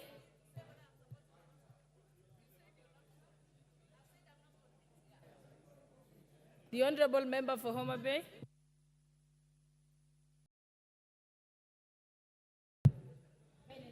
Thank you so much, Madam Speaker, for giving me this opportunity to also debate and make contributions on this finance bill. Madam Speaker, I rise to, from the beginning, I say that I reject this finance bill. Madam Speaker, the reason as to why I'm saying I'm rejecting the finance bill, not just rejecting partially, but in totality. Because, Madam Speaker, this is a finance bill that from the onset, there is always increased taxation, item by item, detail by detail, up to the end. I want to say, Madam Speaker, because I recognize that we were advised by the Honorable Speaker Wetangula that we can present our contributions based on linkages, based on our opinions, based on the budget, and based on the finance bill that is current on the table. Madam Speaker, I want to say that as Kenyans, first and foremost, we were disappointed with the presentation that was given by the PS Treasury. Madam Speaker, I want to say that Kenyans keenly listened to how revenue was going to be generated to fix what is proposed in the budget. Madam Speaker, I want to say that Kenyans were left shocked because what was proposed, one of the things was we raised revenue because we want to sort out our pending bills. Madam Speaker, it is on the floor of this House that we were told that we have to wait for consolidation of the pending bills in this country by October. For that reason, Madam Speaker, I reject even the reason as to why we are increasing the taxes so that we can foot our pending bills. Madam Speaker, I want to say that this House, the leaders must rise up and support. And I want to ride on the presentation by MP Honorable Sylvia, who said that personally she does not understand what a finance bill is. I want to say that even yesterday we know that our colleagues were invited at State House. I thought they were going to make meaningful contributions, Madam Speaker, and give contribution as to why they think they are under siege in the respective constituencies where they come from. Madam Speaker, I want to register in this House that we share as colleagues, but the kind of issues that we are saying that we are relying, the Azimio of this other side of the opposition is relying on social media. Why did they choose to act, Madam Speaker, on the social media by telling us along the corridors that all the things you were arguing about, we have dropped? Madam Speaker, that was bread issue. Madam Speaker, the taxation of the motorcycle, which means they are also conflicting and contradicting what they are saying, Madam Speaker. Why did they also choose to act on the issues of social media? Why did they choose to respond to the Fourth Estate? Madam Speaker, I want to say that public participation needs to be redefined in this House. Yesterday, when we watched over the television, Madam Speaker, I saw a desperate minority whip. That is, I saw a desperate Honorable Whip Osoro, where he was very desperate of trying to convince Kenyans and deeply thinking on how taxation on bread has been dropped, on how taxation of motorcycles have been dropped. I saw a desperate and so much a person who is under pressure. Madam Speaker, I want to say that we must stand firm on the floor of this House and rise beyond numbers. Issues of numbers does not arise when we are talking about finance bill. Madam Speaker, I want to say that finance bill 2023 can equally be applicable on this budget that we want to appropriate. Madam Speaker, I want to say that there must be progression on how we generate our taxes. Madam Speaker, private sectors, I wish you gave me 1 more minute, Madam Speaker. Madam Speaker, I have valid points. Kindly, I'm requesting for 1 minute, Madam Speaker. Thank you so much. Being a woman speaker, you know very well the problems we have. I've transversed in these industries. Private sectors are key. If they migrate from this country, we must take care of their interests. When we talk about zero rating, we go to standard rating. We are talking of exempt. The final sufferers are consumers. President Yoweri Museveni said that Kenyans must learn to produce and manufacture their raw materials. Where is this in finance bill?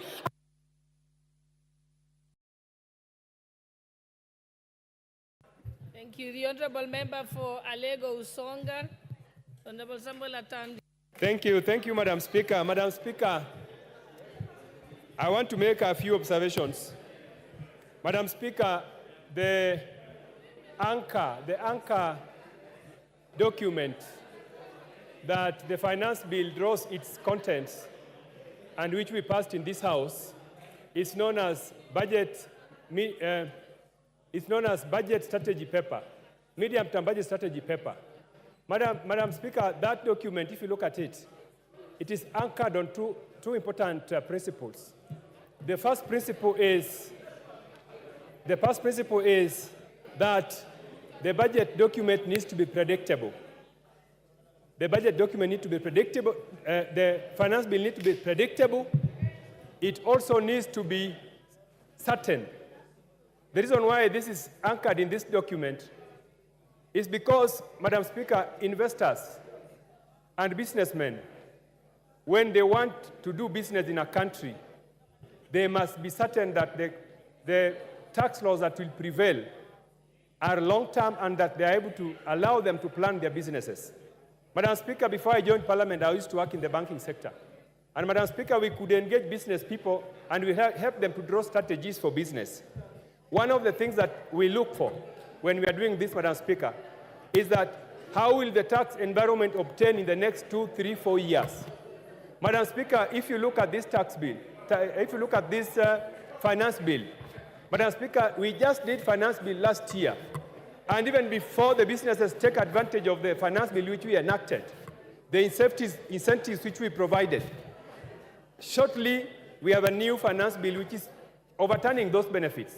Madam Speaker, this is the reason why, Madam Speaker, I want to oppose this finance bill, because it is taking away the benefits that we gave to businessmen just the other day and taking them away. Madam Speaker, for instance,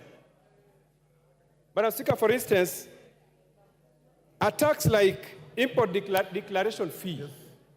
In the last finance bill, we had lowered this tax because we realized that there are so many raw materials which our companies need, our industries need, which we must import. Now, in this finance bill, that tax has been raised by 1%. Honorable Speaker, this is going to hurt the manufacturing sector. I have heard many members claim that this finance bill is good for manufacturing sector. It is not, because the raw materials which we are going to rely on to produce, and this country does not produce a lot of raw materials, we are going to import them at a high fee. Secondly, Honorable Speaker, there are some taxes that have been introduced, such as VAT on financial services. Honorable Speaker, only 14% of Kenyans are enjoying banking services. In most African countries and developed countries, you find that about 50% of citizens are enjoying banking services. Now, if we introduce 16% VAT on financial services, Honorable Speaker, you are telling many Kenyans not to enjoy banking services. This is going to be a serious drawback in our campaign to have many Kenyans get banked.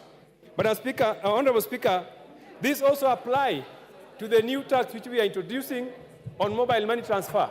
Honorable Speaker, there's a tendency for this House to continue to tax money transfer services. Last year, the excise tax on money transfer services was 15%. We are trying to raise it to 20%. Honorable Speaker, we need to realize that just sending money is not really production. So if we continue to tax people because they are using mobile transfer services, it is very unfair. Honorable Speaker, as I conclude, one of the reasons why we do not meet our tax targets is because of something we call taxpayer morale. Honorable Speaker, the reason why somebody will willingly pay tax is because if their morale is boosted. This bill does not boost taxpayer morale, and I foresee a situation where taxpayers will refuse to pay their taxes. And this is happening, Honorable Speaker. If you go to KRA, the officers in KRA are merely collecting bribes because taxpayers are refusing to pay tax. They rather keep the tax, and when officers of KRA go, they bribe them. So, Honorable Speaker, we need to have a tax regime that promotes taxpayers to have morale so that they can willingly pay tax. Otherwise, Honorable Speaker, I oppose. Thank you. Thank you, Honorable Atandi. Mary Mase. Honorable members, if you have spoken, please log out. Oundo, you have spoken, you are still on the screen. Otienda Mola has spoken, is still on the screen. You block other members from appearing on the screen. You've logged out now, thank you. Mary Mase. Thank you, Honorable Speaker. I've been queuing since morning. I thought you had forgotten that I'm here. Honorable Speaker, from the onset, I want to appreciate the chairman of the Finance Committee, Kimani Kuria, and his entire team for a meticulous job. The manner in which you have handled the making of the finance bill is indeed commendable. Having said that, Honorable Speaker,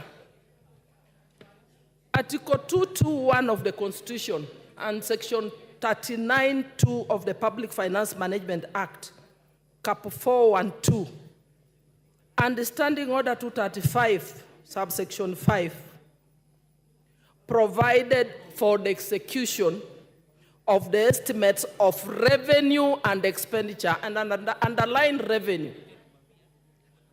Honorable Speaker, this process is not complete until the passage of the appropriations bill. And the passage of the appropriations bill is not possible without the execution of the finance bill. And therefore, Honorable Speaker, it's against that backdrop that we are discussing the finance bill, which speaks to the revenue-raising measures, without which we shall have no budget. What we adopted are just estimates. So, Honorable Speaker, I want to commend the Finance Committee because they followed the due process. Once the proposals on the finance bill were submitted to this House and committed to the Finance Committee, they had to subject the finance bill proposal from National Treasury to public participation. And therefore, to hear colleagues allege that why has government now decided to bring amendments this late, or to demystify the notion that the Finance Committee were pressurized. Honorable Speaker, the Finance Committee had to listen to Kenyans, get the views of the Kenyans before recommending amendments to the finance bill. Honorable Speaker, we are here as representatives of the people. We are the watchdog. We are the ones to oversight the executive. That is why when the executive proposes anything, it cannot just be passed. There is a committee that does the scrutiny, the review, they have to discuss, they have to do public participation, then make recommendations to amend and bring to this House for all of us to adopt. They do that on our behalf. So, Honorable Speaker, I know it's been a difficult time, not just for Kuria and his team, but the entire House. We have received threats, blackmail, attacks on social media. Reject the bill. Reject the bill. And I want to ask one question here, Honorable Speaker. Allow me use an analogy of a bag of banana or a bag of potatoes. If you have a bag of potatoes and there are 10 or 15 rotten potatoes in that bag, are you going to throw away the whole bag of potatoes because of the 15 rotten ones? Or you are going to remove the 15 rotten ones and throw them away and carry the rest of the bag to the kitchen and prepare a delicious meal? Honorable Speaker, I am here to represent the people of Teso South. They have given me the mandate to represent them. They have needs. So I will support the bill as amended. The committee has removed 2.5 tax on motor vehicles. The committee has removed 16% on edible oil. The committee has removed some of the most contentious proposals that Kenyans did not agree with. They are proposing to remove, and we will be passing them during the time. Hold on, Irene Mayaka, what is the problem? Thank you, Honorable Speaker. Honorable Speaker, this is something that I've just noted from my senior, who I respect a lot, and other members. We are not talking about the bill as amended. The bill has not yet been amended. It is the report that is introducing amendments to the bill. So we need to be very clear on that particular fact so that we do not mislead Kenyans. She's actually not out of order because I heard her say the committee has proposed. But What did she say? No, no order. Yeah. If that's what you said, Mary, you're out of order. No bill has been amended, but there's a proposal from the committee to amend the bill. So you have two documents. The bill as is, the committee report with various proposals, including those amendments. So if you want to talk about changes in the bill, talk of proposals, because we have no amendments yet. Honorable Speaker, I mean proposed amendments that the committee has recommended as per this report. And Honorable Speaker, allow me point to one. Yes, thank you, Honorable Speaker. Honorable Speaker, I'm saying that the committee has made proposed amendments to the finance bill. The way it was originally, I want to agree with Kenyans, there were proposals that were contagious that we must deal away with. So I will support with the proposed amendments, and in particular, I want to respond to one proposed a VAT on financial services, on internet, which was going to affect especially the Gen Zs that you're talking about, the hustlers who are the students in universities. The proposal to remove that, to delete that proposed tax is indeed commendable. Dr. James Nyikal. Thank you, Mr. Speaker, for giving me this opportunity. I really appreciate. Order, Nguna, what is the problem? Mr. Speaker. CNN, what is the problem? Hold on, Nyikal.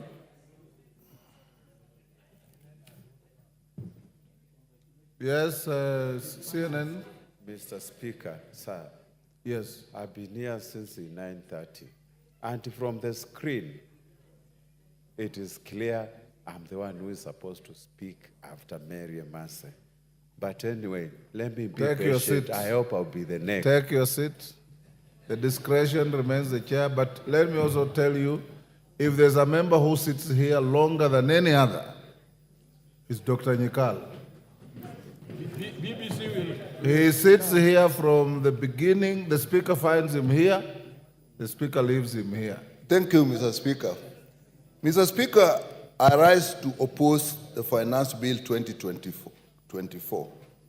Mr. Speaker, this has been the most canvassed bill since I came to this parliament. It has been canvassed, and the committee has met with professional organizations, it has met with churches, it has met with civil society, it has met with students, and all of them are unanimous that they don't like the bill as it is, and have proposed that we reject the bill.